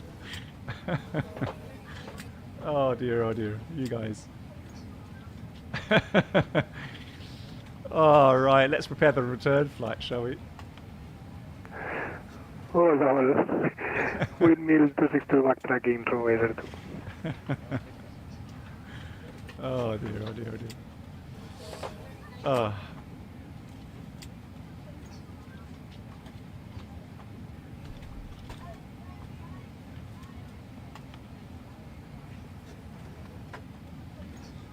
DH Simulations, I'm sorry, what are you trying to write?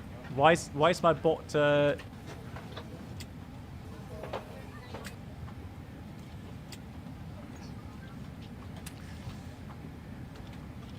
So moderator, so Streamlabs. Let me just find something. Streamlabs, moderator settings. Let's see if I find something. Not chatbot, no. Not chatbot. No, not chatbot, no.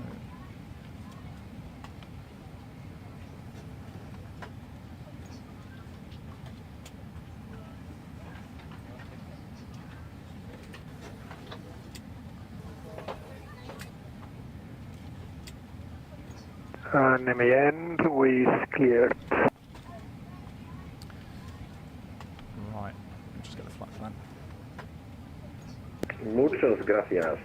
So then, Pasto traffic, Avianca 693, taxiing via Charlie, and then yeah, backtracking runway 20 for takeoff runway 02.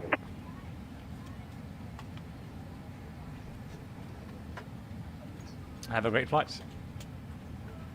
Thank you.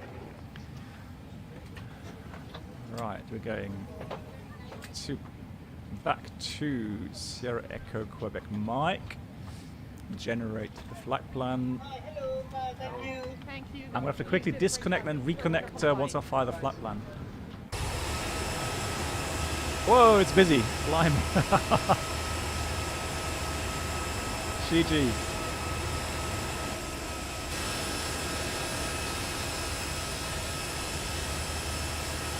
In the garden. Right, let's file it. Flight time is only 25 minutes back again, so not too long. And the Quito approach will also be interesting. Will also be an RMP approach for sure. Right, disconnect, connect, and we are now called Avianca 577. Right, connect.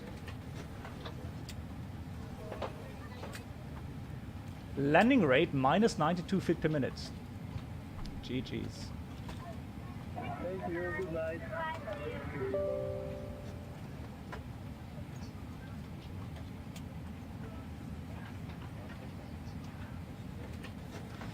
Yeah, so DH Simulations, I have an issue with my Streamlabs chat or bot. So my bot that I have connected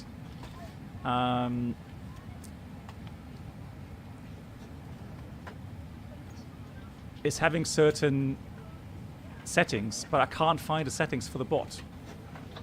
That's the frustrating thing.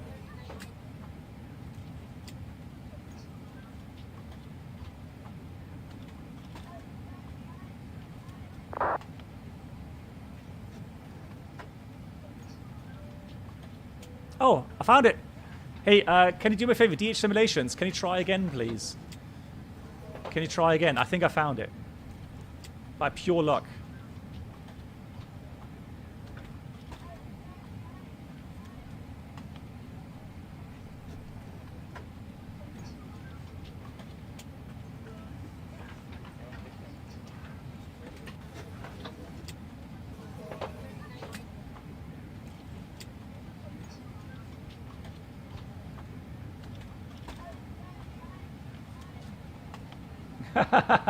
Have the Vico, no worries. Pasto traffic, Avianca 693, takeoff runway 02. Can someone be so brave and try caps? So, not a moderator, but one of the viewers. Just type hello in capital letters or something. I just want to check if the caps protection is now off.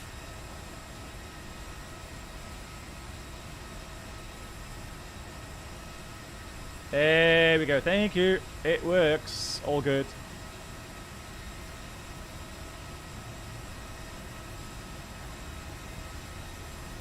Lol. Hang on.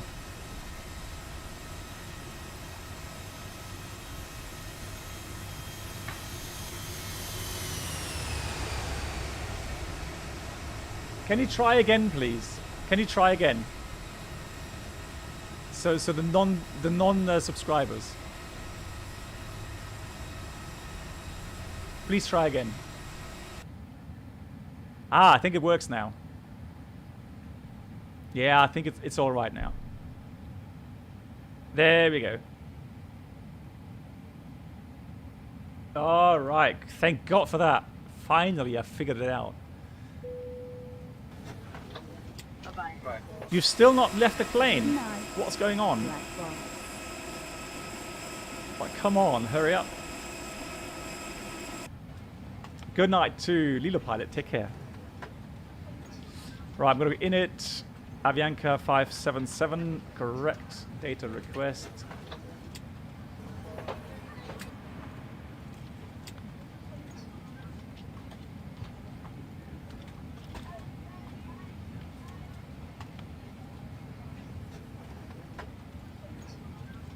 There we go. Fuel departure time in about 20 minutes. We'll do instant this time. And then we'll wait until the deboarding has finished. So, what we're going to do is depart runway 02. And the flight plan. So, load sheet, we're expecting 58.9, 59 tons. GG's. That's going to be heavy. Refresh. So we've got 577, that's correct. We've got a flight time of 38 minutes actually. Okay, interesting. 38 minutes, flight level 240, and we're departing the Mike Echo Romeo 4 departure. From there it's going to be Golf 675 all the way to EP, then direct Negal, and then we do the arrival.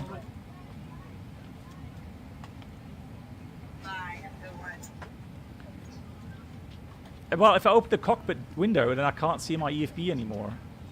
And we've got air conditioning on, so all good. And it's 20 degrees outside. It's not really that hot. Come on.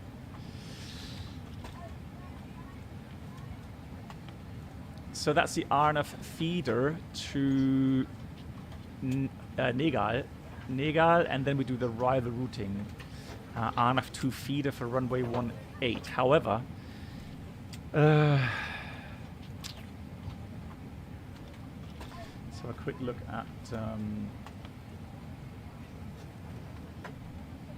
the weather in Quito. Right now they've got northerly winds, so we've got to do the other approach. So we've got to do the RMP or localize ILS, but we'll do the RMP. There's a lovely RMP approach. This one here. Again, authorization required. I know. But that looks lovely. X-ray. So what's the whiskey one? The whiskey Tango. Oh, this looks interesting as well.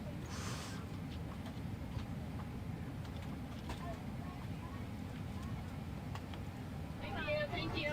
Tango X-ray. No, we'll do the Tango, shall we? That's a shorter one. Oh yeah, we'll do this one. Yeah. Caramba. What about X-ray? Hang on, X-ray? Hold on. Well, I mean... Well, that's a longer one. So the Tango is actually shorter. We're here to save fuel. Virtual fuel. 2.7 degrees. That should be right. Well, I'm going to do the Tango. So 36 Tango. Approach via Negal. Insert. Right, there we go. Now everything's closed. Fantastic. So init A page. Wind requests. Temperature 20 degrees is fine. 240. Cosnex 46. And we are expecting a 0 fuel weight. What was the message? The message was initially 59 tons. 59. And we're supposed to have 5.8 fuel or something in that region. Yeah, 5.8 was fine. They are still deboarding. Are you kidding me? Please.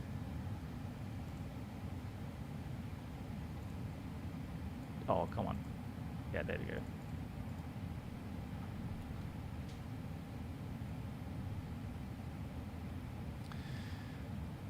Why there are so many different ones, I don't know either. I mean, this would be probably maybe nighttime or something, you know. But that is definitely a lot shorter regarding the track march. And that should be very nice. And I guess this would be only for, yeah, so D aircraft are not allowed to fly this one. So it's just for Charlie aircraft, so.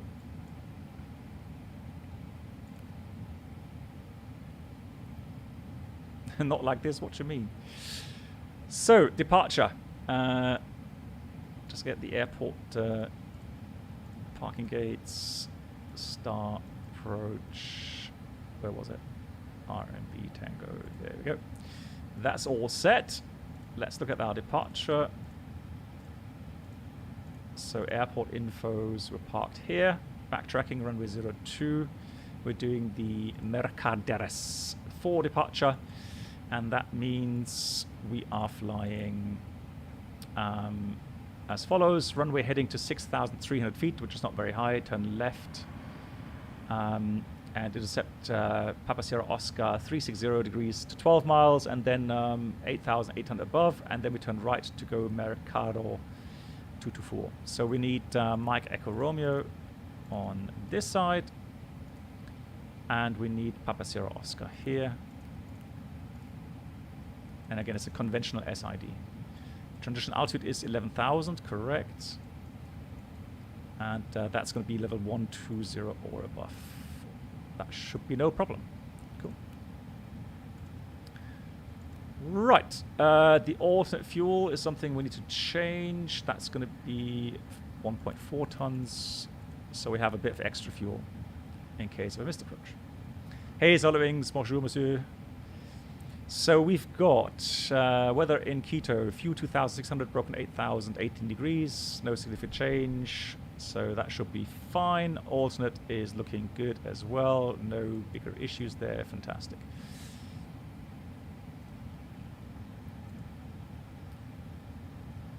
All right. Flight plan, diff rips, rat nav. Performance. Takeoff performance. Sierra Kilo. Papa Sierra. Runway 02 full length. We'll do a wet runway takeoff 64.6. Takeoff weight, anti-ice off actually, and air conditioning initially on. Let's just see. We'll probably like to get config 3 takeoff again. Yeah, look now.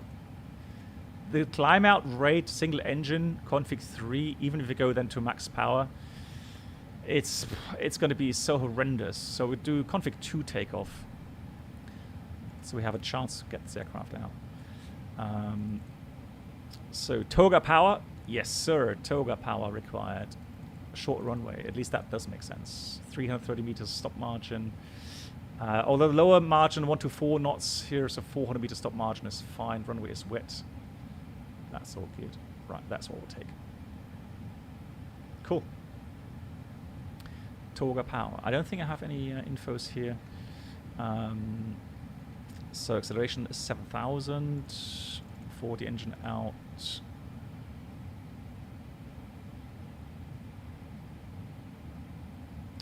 Right, cool. We'll do NADP 1 actually. So we're currently at 5,000 or 6,000 feet. So we'll do 6.6 and 9.1.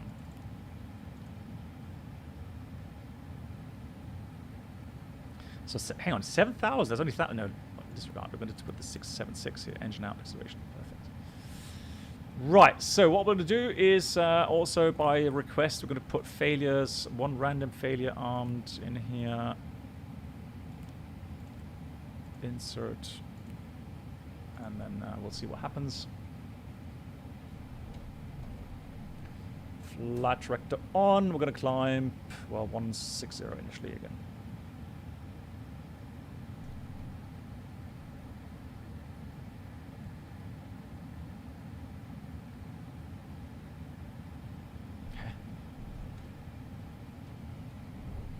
NAF blue as well. Fantastic. Good. Any questions remaining? Let's see. No, no questions remaining.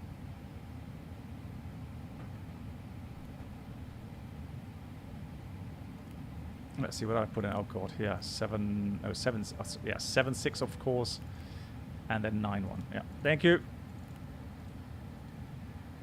Yeah, now it's matching up. Fantastic. Alrighty. We are going to go ahead and put boarding instant, and that way we are ready for departure. Instant request.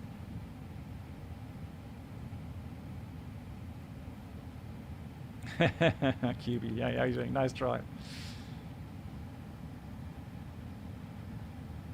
Good. A320 Sharklets, no technical issue. 5.8 tons of fuel. So handicap items, important items is clear. Nothing to worry about here. And fuel, yeah, 5.8. We've got inserted symmetrical supply, warm enough. Extra fuel, meaning about half an hour for Quito.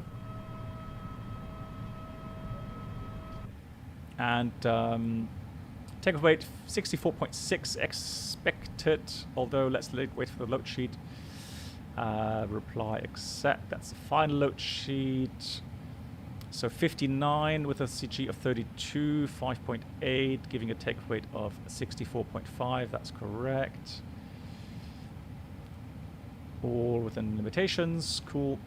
And the CG is for takeoff 31. Right, so that's all done. Brief the departure route up to 160 and indicates engine failure. We'll go straight ahead. Acceleration is in 7,600 directly towards Mike Echo Roma VUR is on nav2, and then we'll enter the holding there and get up to safe altitude, which is about, well, at least 10,000 feet. RTO 400 meters. I'll stop the port to take off for aircraft not controllable, ATC call, thrust loss, and all the warnings, cautions coming through the inhibition phase. Right, let's get the show started. Everything's there. And we'll leave that on as is. And before start, checklist. Cockpit prep completed. Signs are on and auto. Fuel quantity 5,760 kilograms. Altimeters 1025, 6,150 feet. Altimeter set. So down the line, below the line, windows, doors closed, closed, closed, and closed. Beacon is on. Thrust levers. Idle park brake is on. No pushback here required, so we'll start up.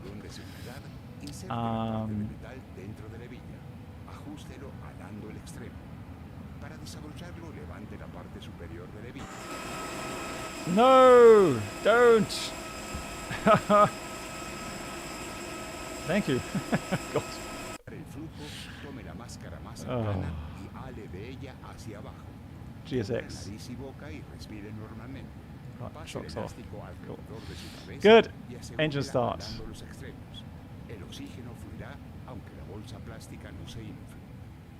Good pressure. Comes one. Two start. The immersion ruins. Yeah, no, right.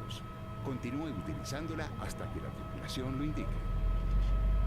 El chaleco salvavidas está localizado debajo o a un lado del asiento. Para utilizarlo, pase su cabeza por la abertura. Asegúrelo pasando la cinta alrededor de su cintura. Abróchelo y ajústelo a su medida, alando del extremo. El chaleco no debe ser inflado dentro de la cabina. Al salir de la That would have been a push forward for sure. Para inflarlo o sople a través de los tubos rojos que se encuentran a cada lado. Una luz de localización se activará al contacto. So tomorrow when we do the shared flight with Motosuba from Düsseldorf to Munich and then Munich to other way around, Munich, Düsseldorf, Düsseldorf, Munich tomorrow on VATSIM. Yeah, will be definitely interesting to see what questions come up.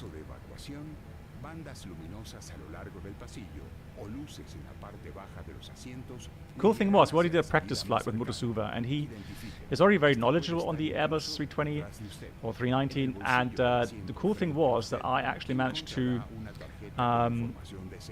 have a look at what he's doing in the FMS, and so I was actually able to quickly identify anything that he did wrong, or maybe sometimes he had a question, and that's really cool. Hey Harry, how you doing?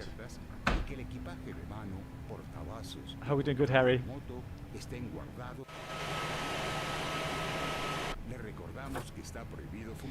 Good engine start. After start Hay que flows. desactivar los detectores de humo en los baños es prohibido por ley. Gracias y disfrute el vuelo. Gracias. There we go. So that's set. Trim was 31%. 31. So that's about here down. 0.5. To unfasten the seatbelt, Flight control check. lift the top of the bucket. Yes, Harry. Well, thanks for In asking. case of Full loss up. of pressure in the cabin, I know it's not showing full oxygen down. I levels can't will press the automatically stick full drop. down for some reason. Full left, full right, neutral, Pull the and mask rudder. down Full to left, start the oxygen full flow. right, neutral. After sat checklist, anti-ice is Put it off, not over your required. nose and mouth and breathe Ecom status normally. checked. Trim Place the is elastic 31% band set around your head and adjust it by 0. pulling on the ends. Pasto Oxygen traffic, will flow Avianca through the mask, 577 even if taxiing the bag active does not in inflate. Pasto. Secure your own mask first before helping others. Keep the mask on until the crew advises Well, otherwise. I mean, the problem is the following. A life vest is located So the under way beside your the seat. stick is mounted on the Warthog, if I press it full forward, at some point I hit that Pass the strap metal there. around your waist and adjust it. Do not inflate the life vest while in the cabin. When leaving the aircraft, inflate the vest by pulling on the red tabs or blowing into the red tubes. Right, we're going to The stop light here. will turn on Make sure that we automatically have upon contact nobody in with the water. approach. Brake checked. This aircraft has 8 emergency exits. And TCAS is on.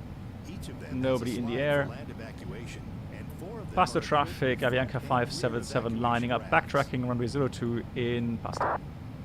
In case of an evacuation, a floor or seat lighting system will guide you. So to what the I need to nearest do exit. to Located get that immediately problem behind you. solved is actually mount it a little bit differently, a There little is bit a safety offset, card and turn located in the seat pocket in front of you. joystick, and then I can do full nose down. I mean, it is almost full down. We're talking about a millimeter or something, so Please make let's sure not your get excited. seatbelt is fastened, your seat back fully upright, right, left side is the clear. tray table stowed, the window shades open, and carry-on luggage, Right cup side is holders, there. and handsets stowed and locked.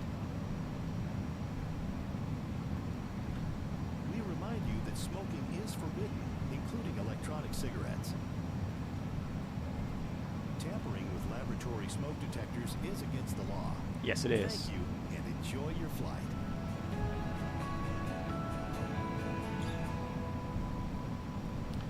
And I will not be happy if you tamper with the smoke detectors. Pasto traffic, windmill 584, taxi into holding point runway 02, Pasto traffic. Yeah, GG MCK. That's a good tip. Yeah, I'll try to remember that. Going to the left steep spiral.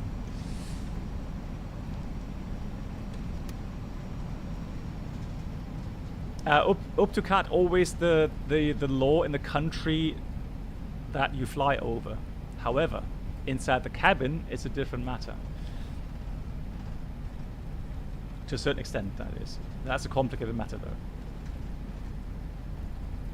But all the rules and regulations, obviously, applied to the country's regulations. So.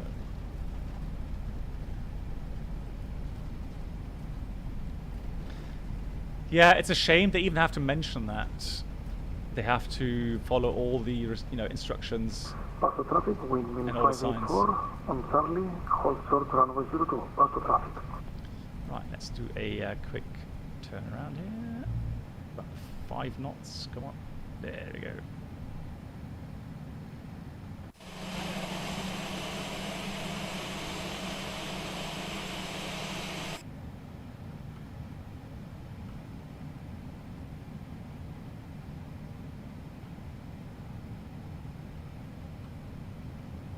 Captain slow in the cockpit. Takeoff runway 0. Oh, actually, before takeoff checklist, flight control is checked. Flap setting is config 2. Checked. Takeoff speed, flex temperature. We've got 124, 129, 133. Flex Torga power. Torga power. Again, Torga power. AKM memo takeoff no blue down to the line. Below the line. Windows. No. God, windows doors. What am I talking about? Below the line, takeoff runway is 02 full length, and the packs are on engines. Let's do this. Caramba. Let's reset that. TCAS is on. Chrono start. Stereo cockpit is on. Let's go. Take off.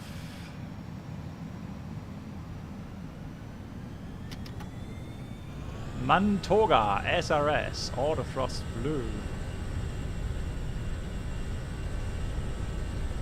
Thrust set. Good acceleration there, nice.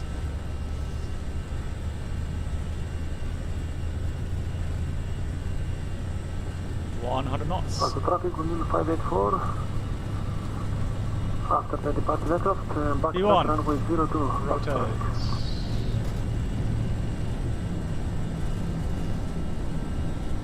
All to the right.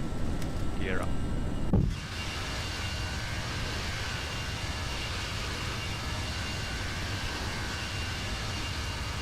Beautiful.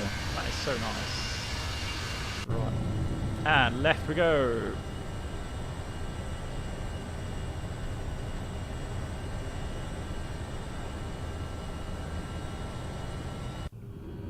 Whoa, the passengers looking down. Oh my god.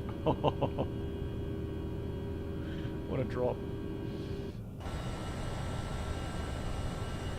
1, 2, thrust climb, SRS, climb blue, auto thrust.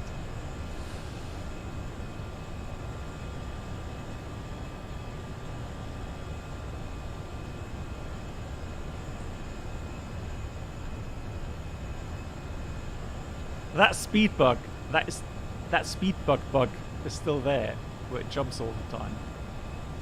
How weird.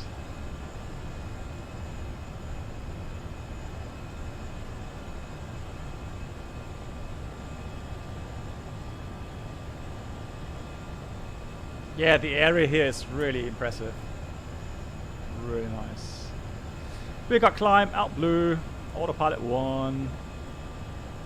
Above F speed, speed is increasing, flaps 1, speed is check, flaps 1. Seatbelt fastened while the seatbelt sign is on. We recommend that you keep your seatbelt fastened whenever you are seated.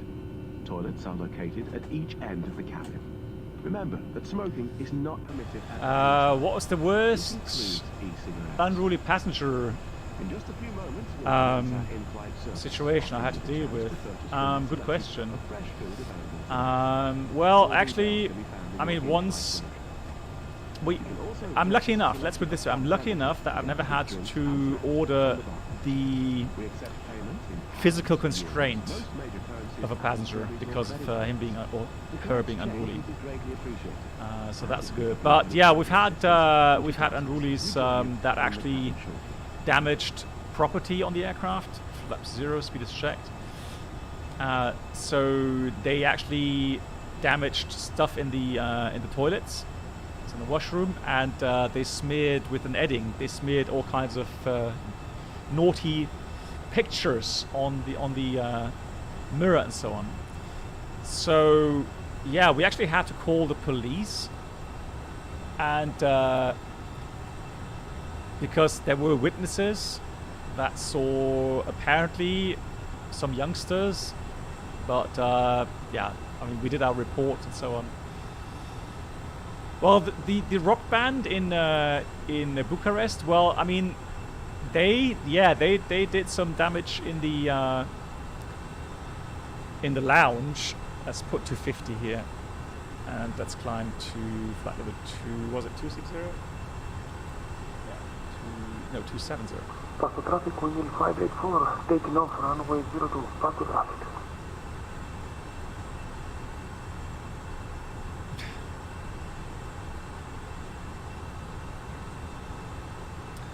Passing transition, standard set. We'll leave the signs on for now because still got very high pitch attitude. But the rest will do. So RAPNAV gonna clear. The auto tune, that's fine.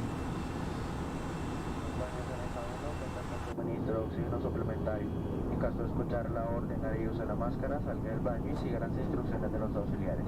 Agradecemos su comprensión. Pasto traffic, windmill 263, backtracking to A02. Right, we're high enough. We're going to give ourselves a nice direct now to Papa Sierra Oscar. There we go. Have I flown to Bucharest lately? No. No. No. No. Right, land lets off now as well. I'm just going to do the turn here, and once we finish the turn, we'll lower the nose, accelerate, and then we can switch off the landing light, the seatbelt signs. Landing lights are off.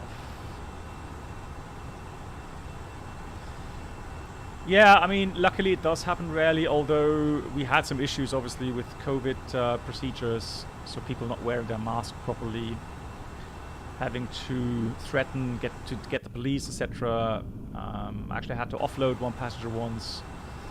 But yeah, that's pretty much it. I mean, I had to call the police several times over the last couple of years for people being unruly on board, but nothing like physical.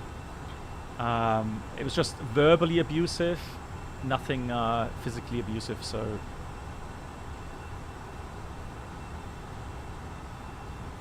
oh, Bucharest is a lovely town. I wouldn't say that. So Bucharest is very nice.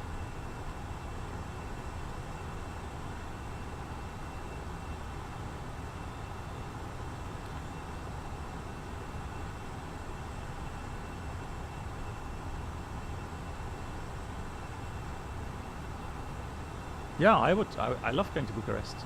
Historically, absolutely beautiful, beautiful city.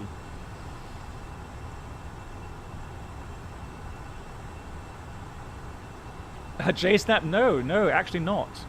No. I honestly, I know that you guys have some issues there as well, right? I mean, it does, get into the news. But I think, personally, I think Americans, when I have Americans on board, they're actually very polite. So the most issues I've had were either German or, I mean, European at least, but not really American, no. Right, here comes managed speed. Seatbelts, auto, that goes off as well. Right, all set.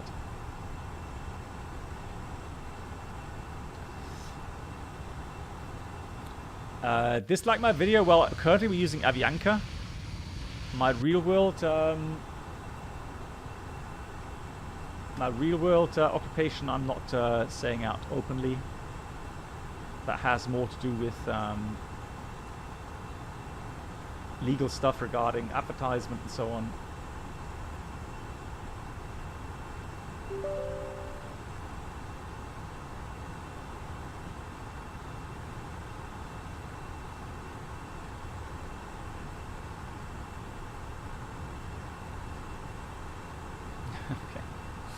Okay, Roxanne, yeah, well, all good. When I traveled on the continent, I was surprised how people do not respect notions of lines and lining up. Oh, yeah. Yeah, I mean, the Germans are really strange in that way. So, to give an example, let's say you have a long queue at one of the registers in the supermarket. So let's say there's 10 people waiting there. And then a second registry opens next to the first one.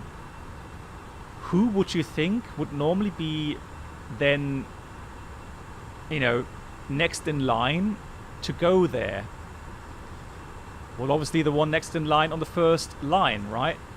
So in normal kind of manners, you would say, yeah, those are waiting longest in the first line will then have priority going into the second line or the second register, right? So, but what happens in Germany?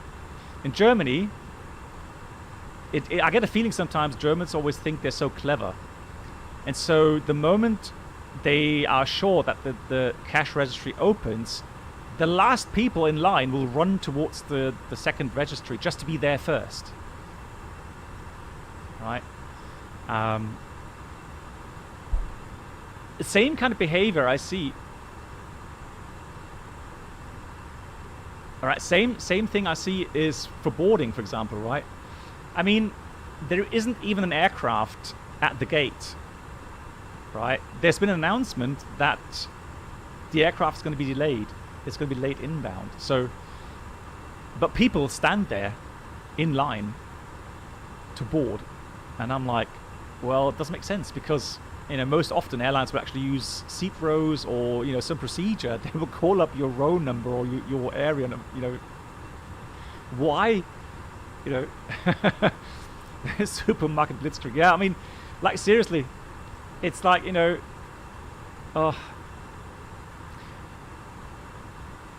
but I have to, it has nothing to do, guys, it has nothing to do with generations. I'm seeing this through all generations, right?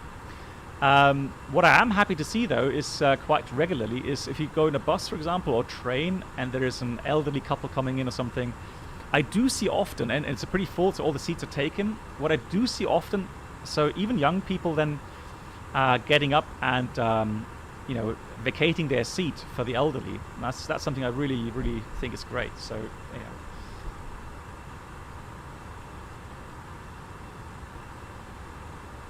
yeah. Killian, yeah, right. I mean,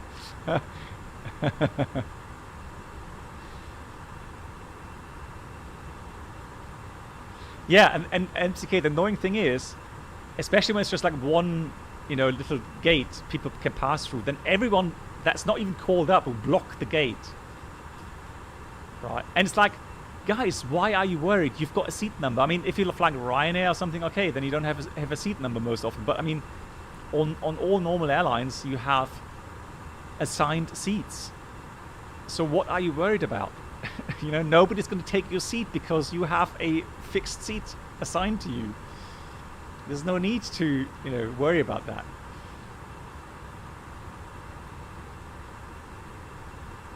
Yeah, it's just sometimes it's a bit weird. I don't know.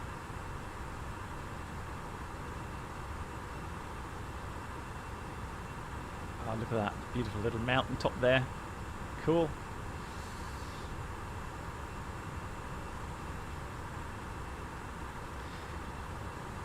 Well, SK331, that could be a reason, that because of overhead storage, but these days, since airlines really look after, you know, how much baggage people bring on board and what the size of the baggage is and so on, it's become a lot better. So, and if all things fail, I mean, the room underneath the seat in front of you is always sufficient to put your bag below that. I mean,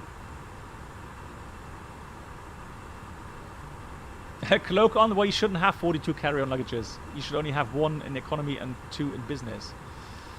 At least at most airlines, that is. Right, let's have a look. Where are we? We are pretty halfway, I guess. Well, not quite halfway, but not that much longer. So let's get rid of those two here. Come on. Come on. There we go. And right, so yeah, the approach starts from Negal anyways, so we can go to actually no, Negal, then we go Puebla Mach 99, max 250, 15,000. We'll check that right now.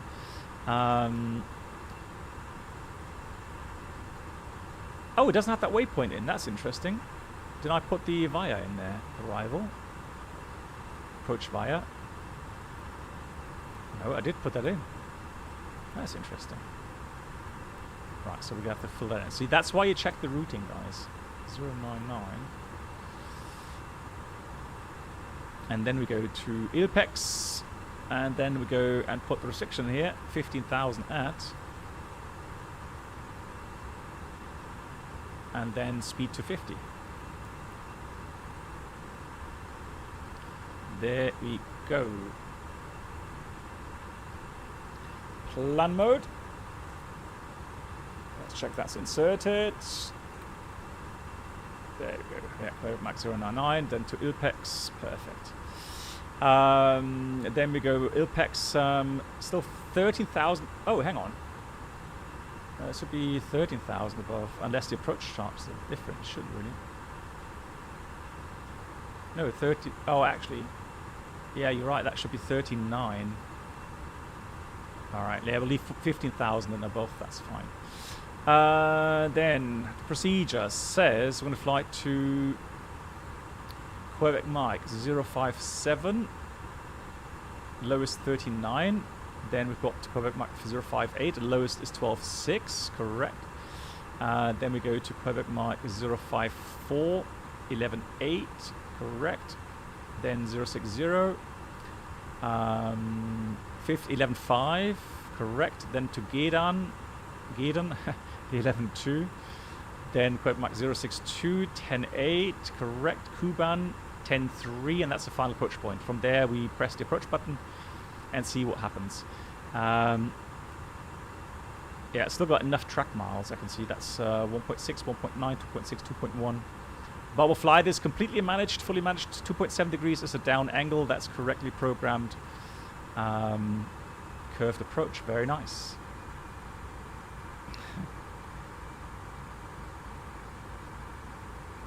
Right, let's get the weather busy today, aren't we? Short flights, I like it.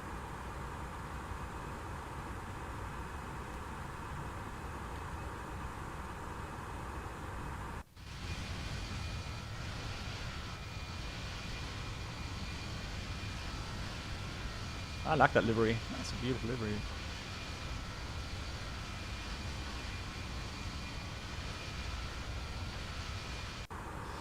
Lovely. Descent error coming up as well. So let's have a look. What's the weather say? Weather right now is as follows. 1023, 17 degrees. And we've got 010 at 10. And the minimums for the approach. RMP 0.15, 8,300 is the minimum. Elevation is 7.9, 7,910. So about 400 feet height. Yeah, that's correct. Missed approach is programmed as follows. We go straight ahead. Quebec Mike 006, Quebec Mike 018, ILPEX, and climbing to 13,000 or above. And in the hole, we climb 16,000. All right, that's all correct. Then we do the landing performance. Sierra Echo Quebec Mike. It's a 4,000 meter runway. However, it does have an high elevation. Anti-ice not required. Air conditioning on. That is fine. And the dry runway. Let's calculate that.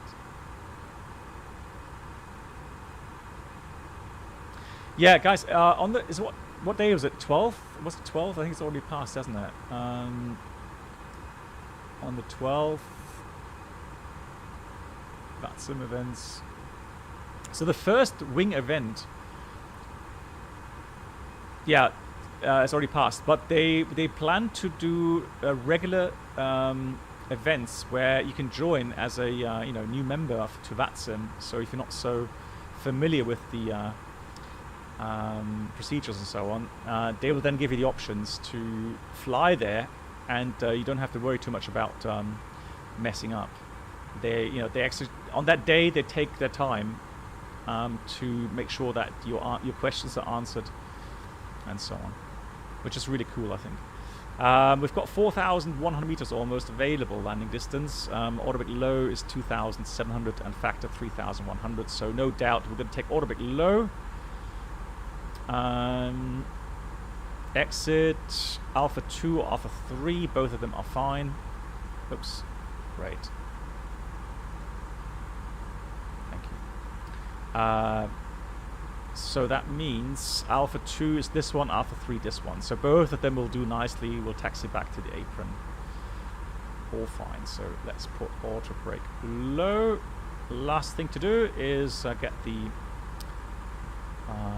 VORs. Well, I mean, we don't need anything for the RMP approach, but just as a backup. Yeah, just as a backup, let's that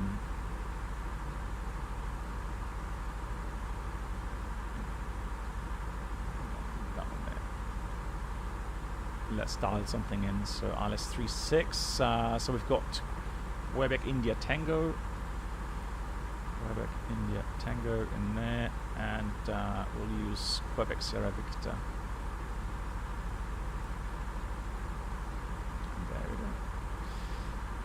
Cool.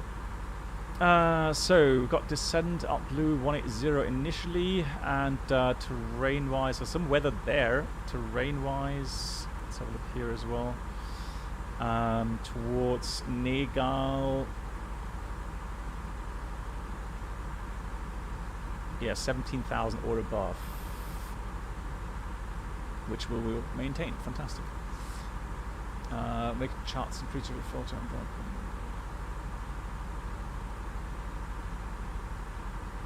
Have they really? So AI has taken over even in making these charts. Seriously. Wow.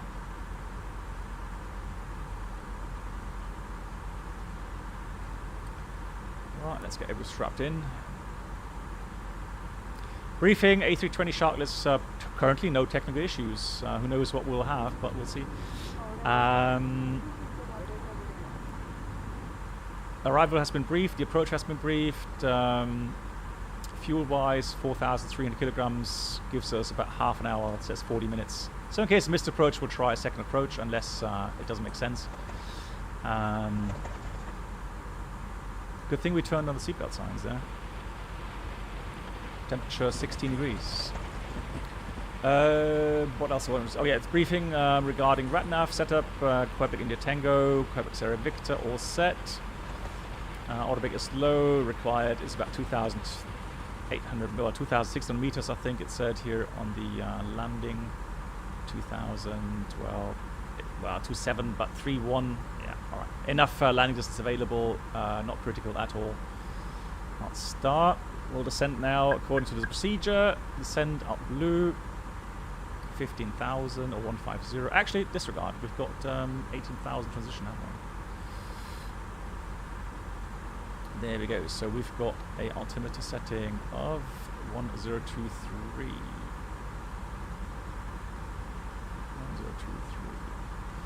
Hey DK, how you doing?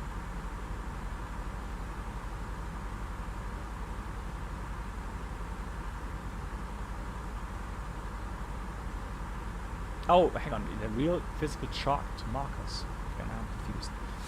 Anyways. Anything else that we've missed? GPS primary high. Let's check. Currently, yeah. All good. So we can fly the RP approach. Threats, error, right? So threats, error management. So threats are definitely high terrain. We definitely to keep an eye on our position.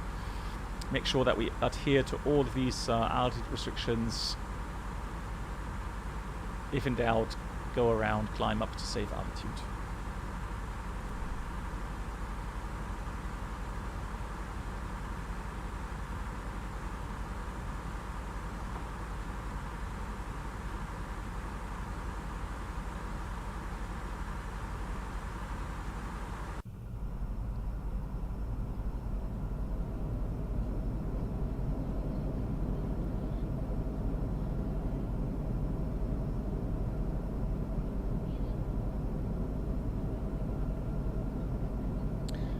DK, what do you mean since last update? I mean, there's only been a beta update, hasn't it?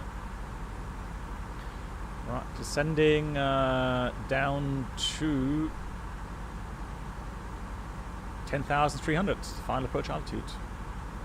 And so what we do, we dial in 10,300, then go manage descent. The autopilot now maintains, since we're fully managed, maintains the altitude restrictions and the speed restrictions. And all we do now is monitor that everything's going as planned.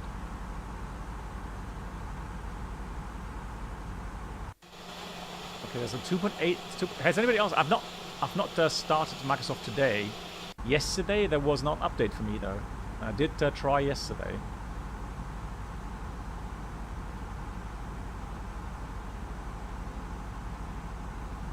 Oh lol, yeah, it just went through there. Lol.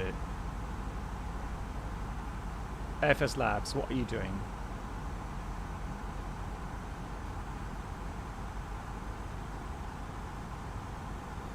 Blimey. Yeah, the holding. I don't know if you saw that, Bruno. The holding in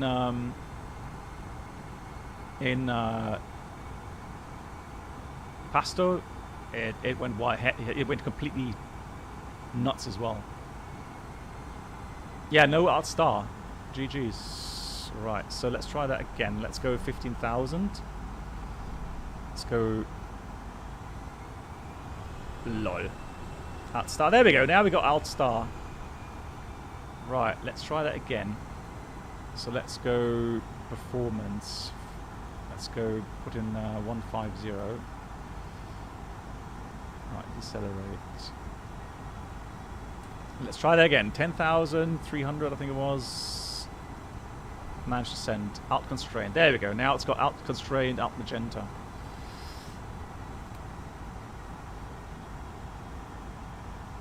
Yeah, now it's working.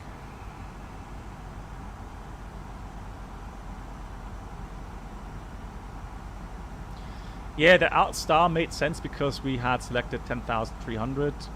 And so, yeah, of course it would go out star when we climb. There we go. Now we are good. And again, look at the terrain. No, I don't think it's a random failure. No, you would get some sort of indication. Something would fail. Either the FCU would fail, or you've got dark, or you would get FCU 1 fault or something. You know, you would get something there. Yeah, it's just a bug.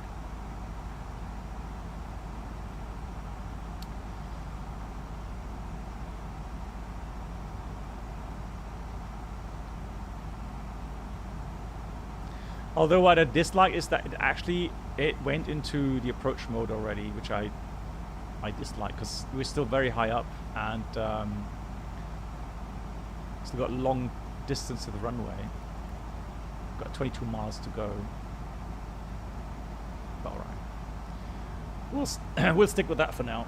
Captain, approaching Quebec India Tango at 20,000 feet and planning ILS Zulu 36. Okay, and Avianca 577 is approaching Quebec Mark 058 for the RMP Tango approach 36 in Quito.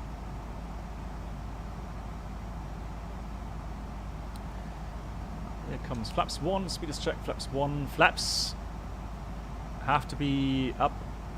Okay, over Quebec until you get below 20,000 feet. So limit for flap extension is 20,000 feet. Oh, look at the chat, look at the clouds. Whoa. Look at those clouds.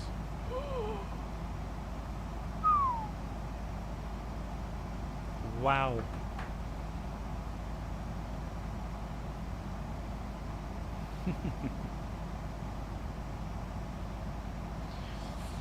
Right, 11.8. I have a feeling that we need to do something. Flaps coming to some speed brakes out.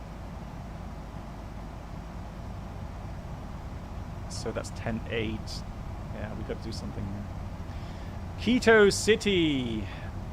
Let's go manage speed, selected speed here. Look at that. And I guess the old airport was somewhere in...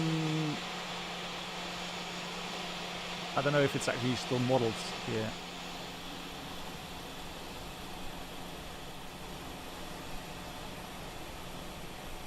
Well, actually, it's the other, it's the other side probably. I don't know. Is it this side? Ow.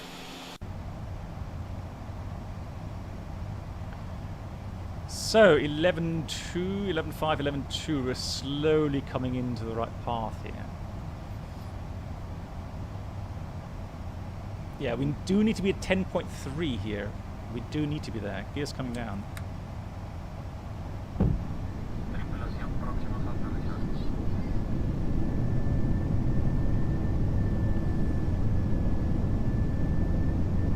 Brakes back in. 5 miles. Speed managed. Flaps 3. Let's check flaps 3. Alright, there's the airport. Look at that terrain there. And we'll be turning in front of that little mountain there. Normally the other approaches will lead you through that valley. but we're going to proceed prior to that. Right, 10,800 is the limit right now. Excellent. And then we go down to 10.3. Yep, let's have a look. Progress page. 0.15 required. Wow, does it round it up? Hang on. Lol. Let's run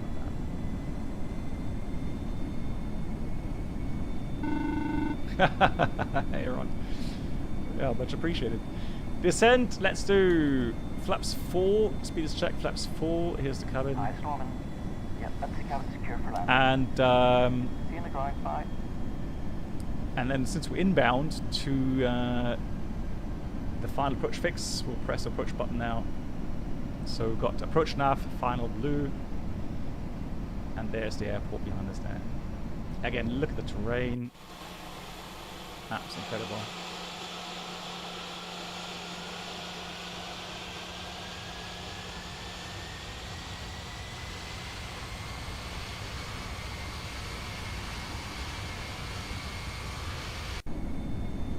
Right, final approach. Let's see how the autopilot does it this time. Yeah, that's you can see that little mountain there. Should be there. Incredible. Right, so 9,860 there. Mr. Proge, what was it? Mr. Proge was 16,000.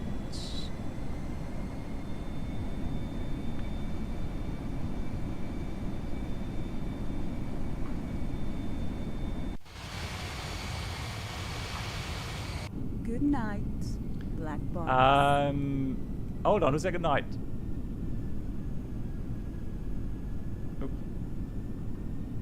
Yoda, take care. Mach's gut. Spoilers. Landing checklist. EQM landing no blue. Landing checklist completed. Let's check all the lights are on. That's on. That's on as well. Right. And again, look at that. 2 red, 2 white. Starting approach, ILS Zulu, runway 36, Quito traffic. Oh, cool. Quito traffic, Aviancas 577 turning final, runway 02 in, 36 in Quito. Okay, slightly low, check that again. 1,000. 1,000 is checked, stable, and around the corner we come.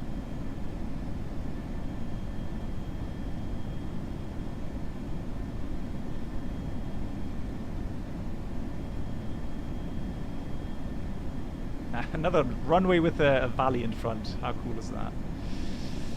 Right, manual flight. Manual thrust. Flight directors off. Bird on. So just correcting the disregard. Nuisance warning. Just gonna try to get on 2 white, 2 red.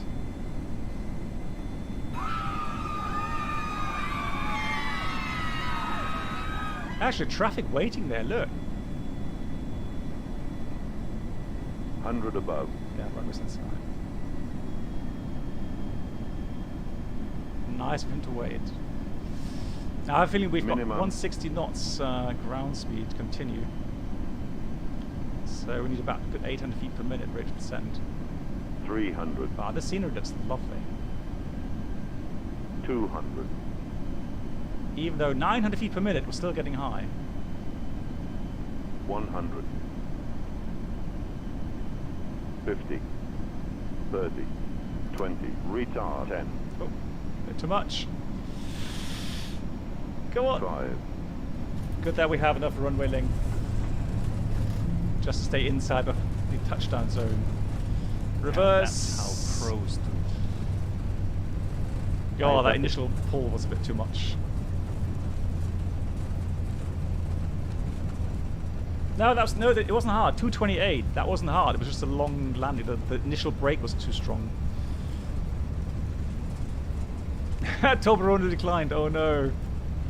I'm sad. Right, reverse close. And let's vacate here. The traffic regional A73, line runway 36. Black box. Thank you much for waiting. Bianca 577 is vacating the runway in Quito. Aviator, good night to you. Take care.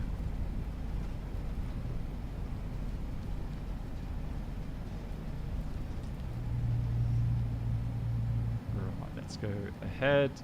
Let's just taxi off the runway.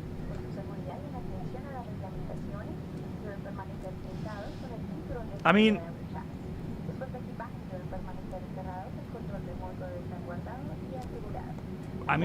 with the 747, obviously it's a lot more challenging, or a MD-11 even, because of the fact that you've got to be, you know,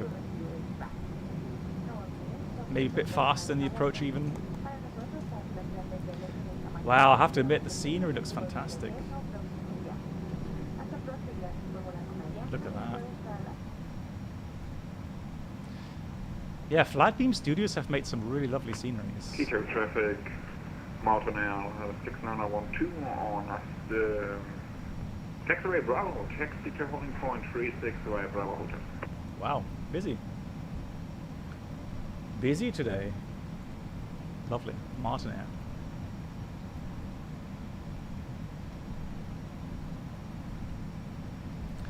So where shall we park? We shall park at gate number 12, I think it was. The traffic regional A73, take the runway 36. Have a good flight.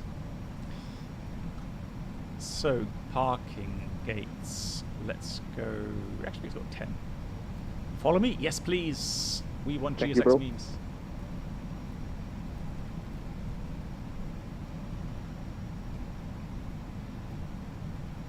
Yeah, pal, thank you. Thank you so much. Thank you for support. Take care.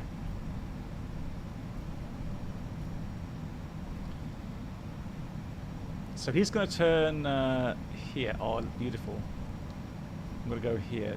Julia, I'm just going to wait for my follow me, actually.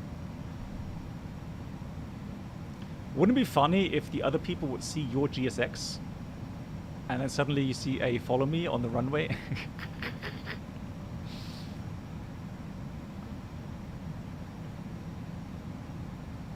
That looks so nice. Look at that.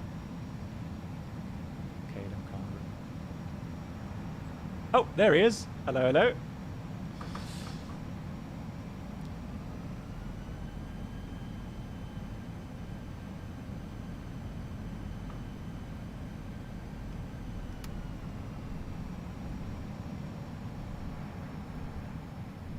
Where has he gone? Hello? Where are you going?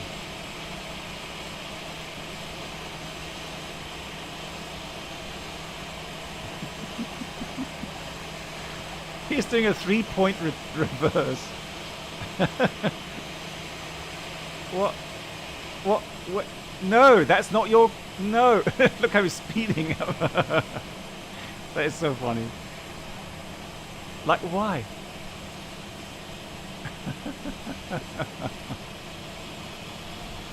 Hey, no, I'm just gonna wait here. Hang on. Yeah, see ya. Is he drunk? I mean, like, seriously, where are you going?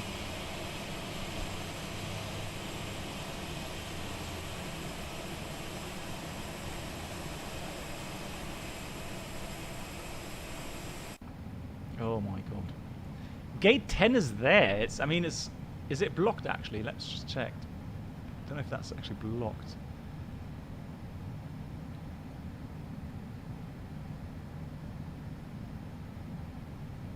No, that should be 10 there. Should be alright. He gets paid for every mile. Absolutely.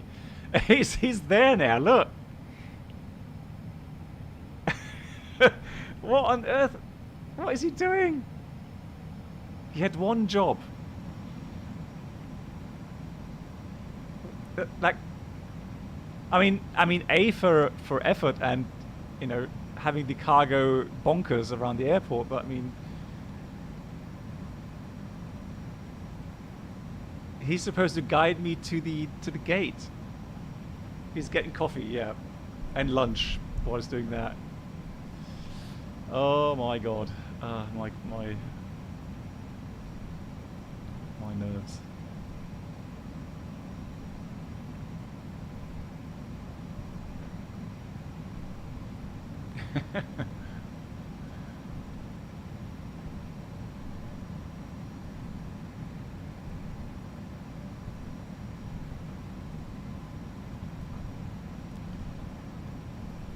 Dear, oh dear, oh dear.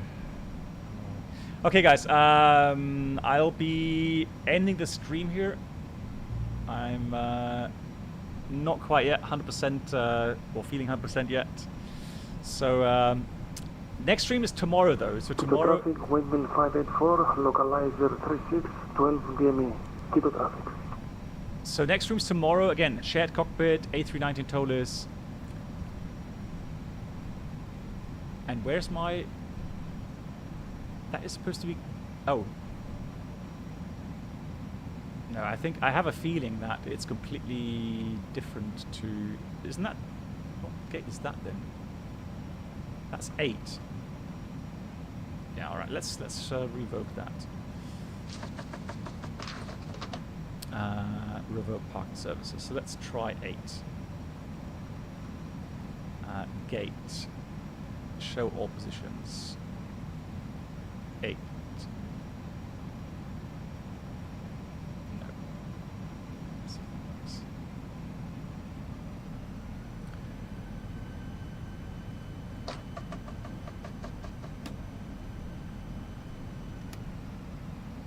Thank you, Alex. Yeah, no worries. It's nothing serious. Nothing serious. 7 miles final runway 36 to traffic. So we concentrate so on the memes of GSX. Completely forgot to do my items here. We'll do that off. That off.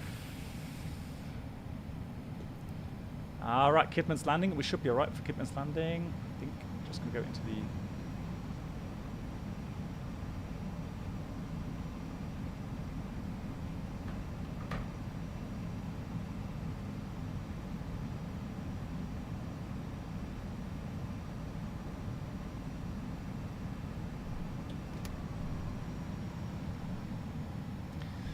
Anybody seen my follow me? We're missing a follow me here. Black box. Last seen going to McDonald's or something. Getting lunch. Good night, MCK. Thank you so much. Thanks for hanging out. All right, just in park break here quickly.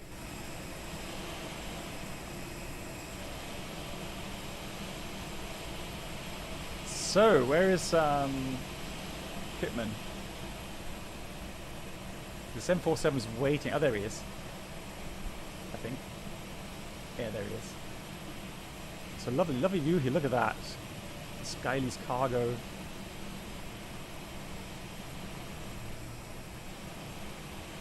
Quito traffic, windmill 263, turning base, runway 36, Quito traffic.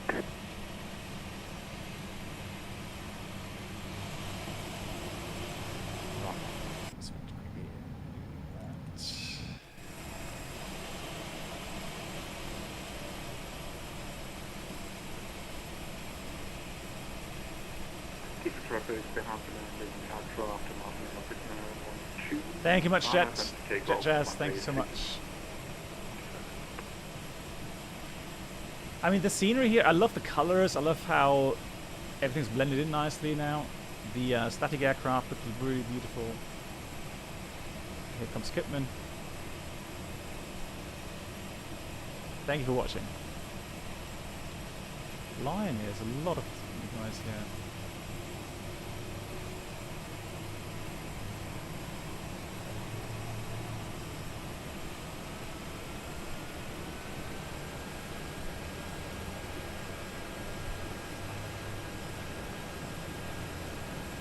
Oh, that looks like Greaser as well. Beautiful. Nice. GG, Kipman. Why are you still Quito here? traffic on final runway 36. Quito traffic. Oh, because I haven't switched off the engine yet. Alright. Alright.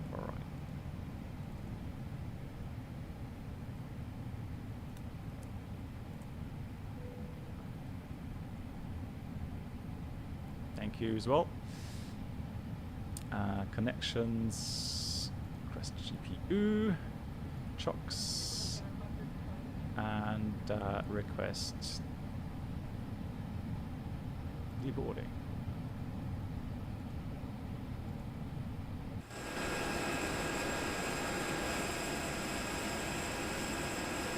Quito traffic, windmill 584, runway 36, vacated.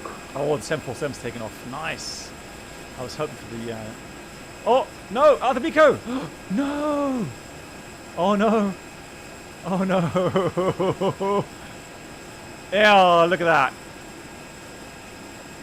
Where's the jingle, guys? Where's the jingle? Come on.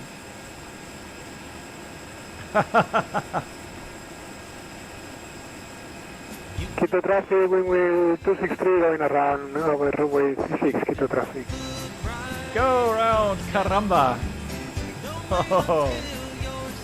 Now let's see how they get that sorted out.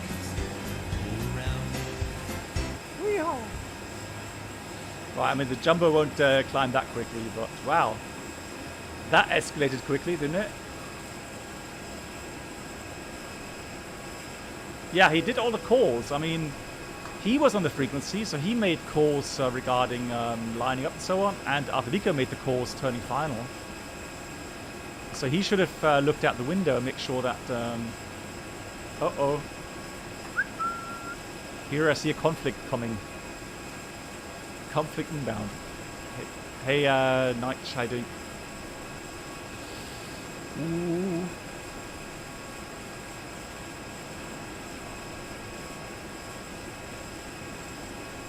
Federico, you're gonna have... I'm not sure. I don't know how close together they are. Well, that looks interesting. Tikaz.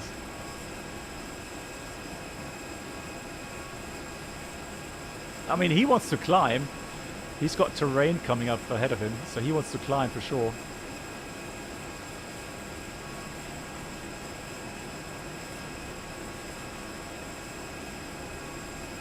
Yeah, he's turning now. Okay, so he's got the speed. Yeah. Quito traffic, avoiding traffic on this approach procedure, turning left. Ooh. Adamico, is your gear up? Can you check? Because here on my screen it shows down, but...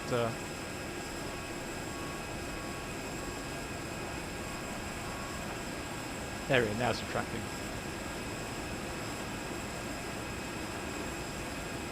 What is it? Well, I don't know if it may just be a model match error. He may have his gear up. But he's busy. I mean, God. What a stressful moment. Hey, Sim Caesar, nice to see you. Yeah, Sim Caesar, I wrote you on Discord, but maybe you were away and didn't read it yet. So, would love to have you on a shared flight as well, sometime soon.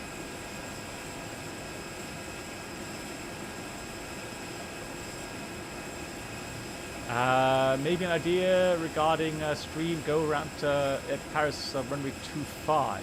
Okay. I mean, look at the chat. Look at the clouds. Wow. Good night, Black Box. Oh yeah, absolutely. Yeah. I've forgotten the gear as well during go around. At least in the sim. Conti, hey, how you doing? Good night, Voyager. Mach's gut. I mean, look at the clouds. Unbelievable.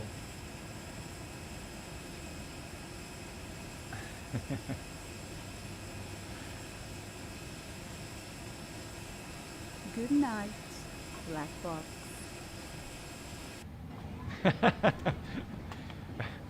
Oh, B, I hope you're doing good, B. Right, so park checklist. We've got the APU bleed on, the electric pump is off, seatbelts are off, our engine off, seatbelts off. Park brake is, yeah, we are chocked, so we can put the park brakes off. Radar prediction is off. Parking check is completed. Yeah, we'll wait for the landing of Avedico. Maybe I can zoom to the tower. Here's equipment coming in.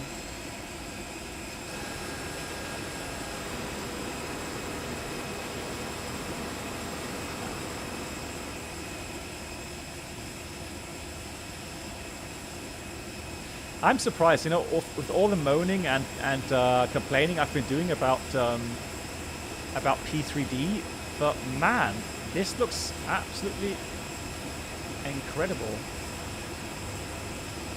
Looks really nice. Apart from disappearing jetway, there it is. No? Oh, it's gone. There it is.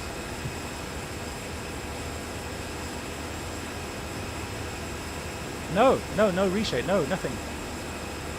It's not it's enhanced atmospherics and Rex Skyforce clouds. That's all it's doing. That's all.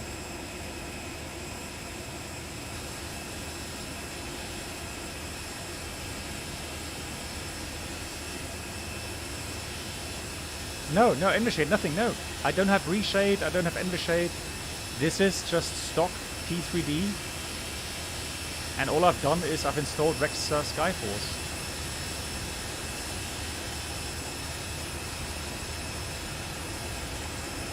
Yeah, MAN. So I'm actually using 60 FPS at the moment, and I've dropped slightly below 60 FPS in some areas.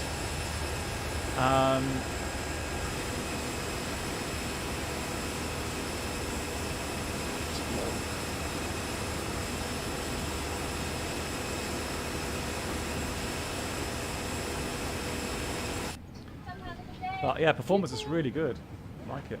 Bye, thank you for a wonderful flight. You're very welcome. Right, so ground power is available. Bye, have a good one. Jack, no. So Jack, I was trying different things. So I was kind of desperate at some point, trying to get things working. So I did try active sky cloud art, yeah. But now I've gone back to Rex Skyforce clouds. So it's enhanced atmospherics. I can show you that here. So if I go to to world, so enhanced atmospherics is on, but volumetric clouds is off. And so all I've done is I've installed the Rex Skyforce clouds.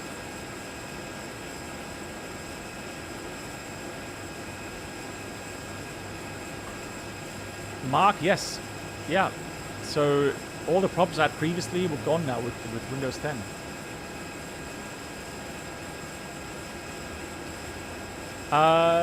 Let's have a look for the trees. Trees, let me check, hold on. Let me check if I've installed anything in Orbix.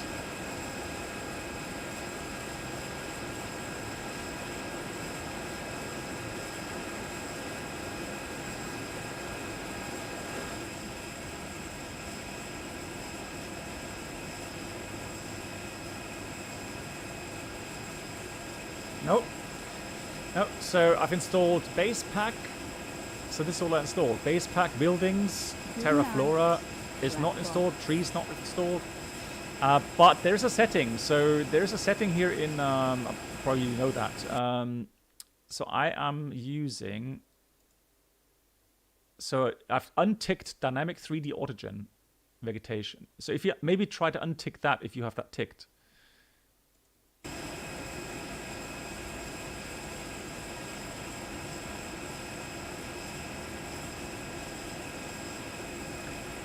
Adrico, caramba, where are you?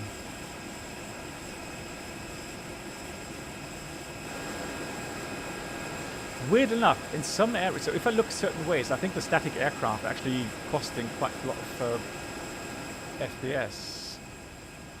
But if I zoom up, then I've got 60 FPS again. That's really interesting.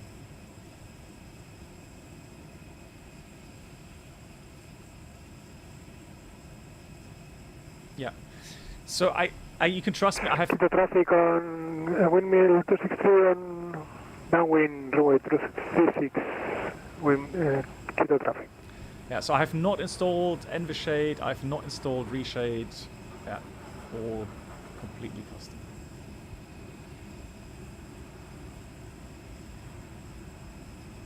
Okay, that's weird. Yeah, it looks the same, but you have Envishade installed. Yeah, like I said, I have not installed Envishade, no.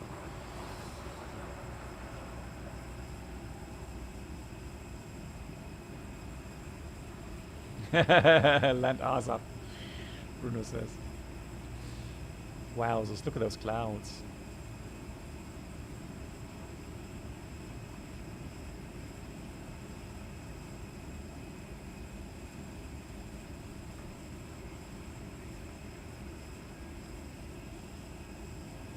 Would you recommend the Flat Factor 320? Flat Factor 320 is not bad. It depends on what you're looking for in an add-on. How much level of detail. So for example, the Flat Factor 320 for me is it just feels as if it doesn't have enough drag. So when you trust the vertical descent path in your aircraft, so in the Flat Factor 320, you will always be too high in the approach, always.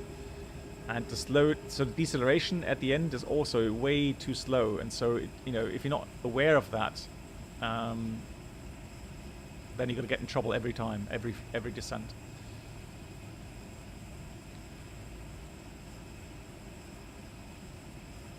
The Miko.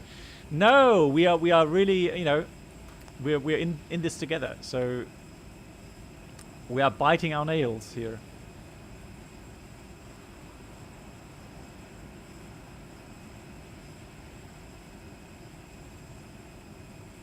Quito traffic, windmill 263, turning to final runway 36, Quito traffic.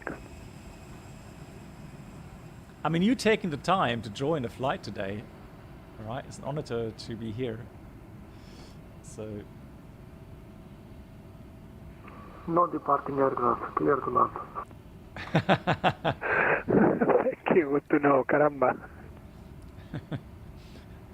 The deck is clear. Oh dear.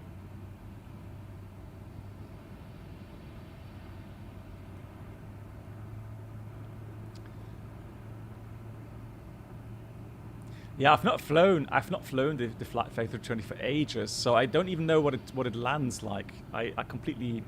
We are actually 100 kilos of fuel below minimum fuel, but don't tell anybody. So you're declaring Mayday, Mayday fuel? Negative. Okay.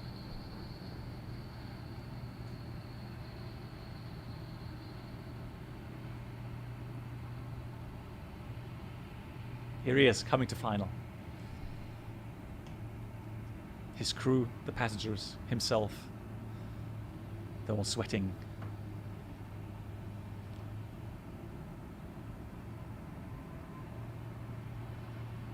They're all counting on the captain's capabilities, abilities, experience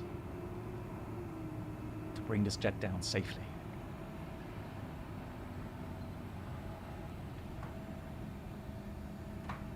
I wish I had SimCaesar's jingle here. We're all counting on you. Yeah, SimCaesar, I didn't quite catch your reply here, but I'll check the Discord, all right? Oh, there we go. You already answered Discord. Yeah, I'm completely flexible, SimCaesar. So let me know this weekend if you want. Yeah, and if we don't have to do TOLIS, we can do 737-200. I would be even up for a three-man 727, but if you we do a two-man cockpit, all fine. There he comes. Ooh.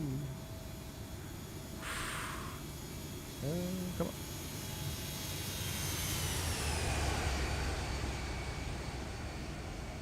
And he's down. He's down. All right, cool. I think he's relieved. His passengers, his crew, himself, all relieved.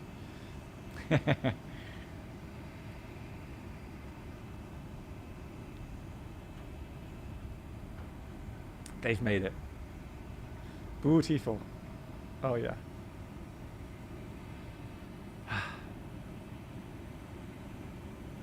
All of them having a big sigh of relief here.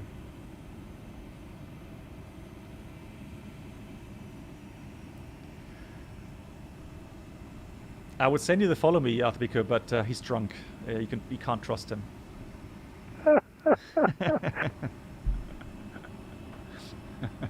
I'll try to find my way.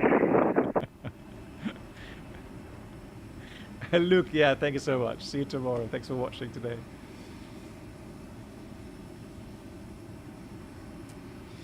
But I mean, that's VATSIM for you, right? It can happen, right? You know, you could be forced either through ATC with a call to go around, or, you know, like here with no ATC, some aircraft lining up in front of you, and you know, not departing quickly enough, and you have to go around. Killian, yeah, good night to you as well. Thank you.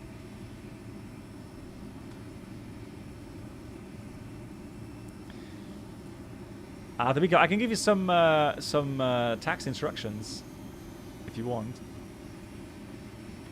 Let's have a look. Gate number. Yeah, sure. Go ahead. So it looks like gate number 9 is right next to me. Is free.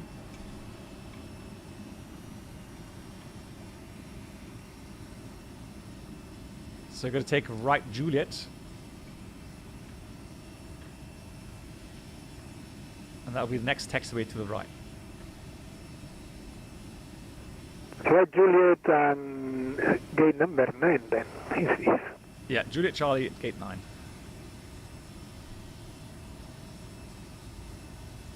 Killian, see you tomorrow. Thank you so much for watching. Thanks for hanging out.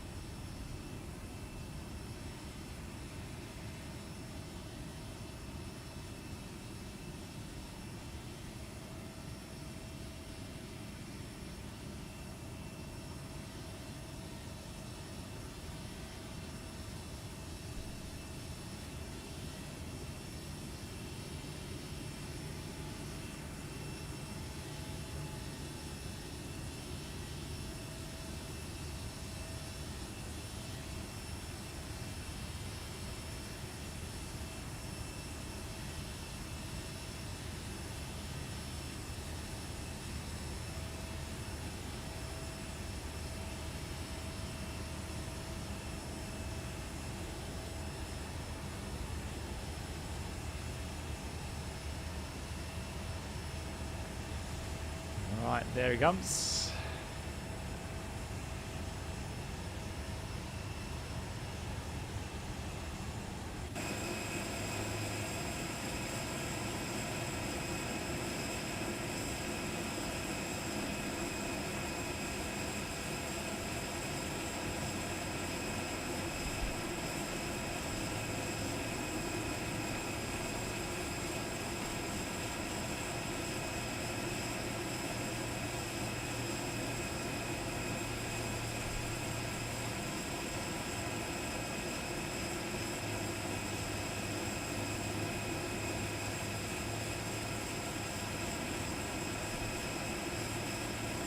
Hey Kipman, yeah, glad you enjoyed it. Yeah, Kipman. I know the approach into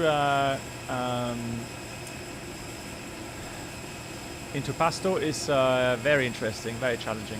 Not much room for error. And here as well with the high terrain RP approach. Yeah, well done though. Excellent. Yeah, thank you so much for joining. And just wait here for our friend to come to the apron here. Let's go.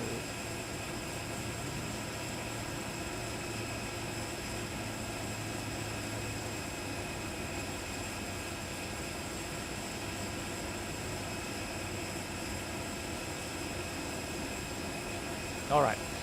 Big thank you again. Welcome to all the new members. Thank you so much for your support, everyone. And yeah, I will see you again tomorrow, 1800 UTC. very much looking forward to some interesting flight on that sim from Munich to Düsseldorf and back to Munich. So both should be towered. Approach should be online tomorrow as well. And that in shared flight. Thank you much, Flight with Realism. Glad you enjoyed it. Alex, thank you. Good night, Black Box. Which 320 on X-Men has the optimal realism? Well, I mean... Oh, that's a tough one because TOLIS is better when it comes to updating. And, you know, 319, 321 variations. And they've got some failures implemented, which are alright. I mean, if you choose between Flight Factor and TOLIS, I would go with TOLIS. But, I mean, who knows? The Phoenix in Microsoft Flight Sim should be very good as well, if you want to wait a couple of more months. Swiss Tony, don't worry. Thank you so much for joining today. Well, even though it's at the end of the stream, but we've got video on demand here, so you can watch the landings and so on. QB, thank you so much once again. Thanks for all the help. Talk to you soon. Good night. Alright, there he is. Almost out of fuel, but all good. Alrighty. Guys, thank you so much once again, and I'll see you tomorrow. Take care, everyone. Good night.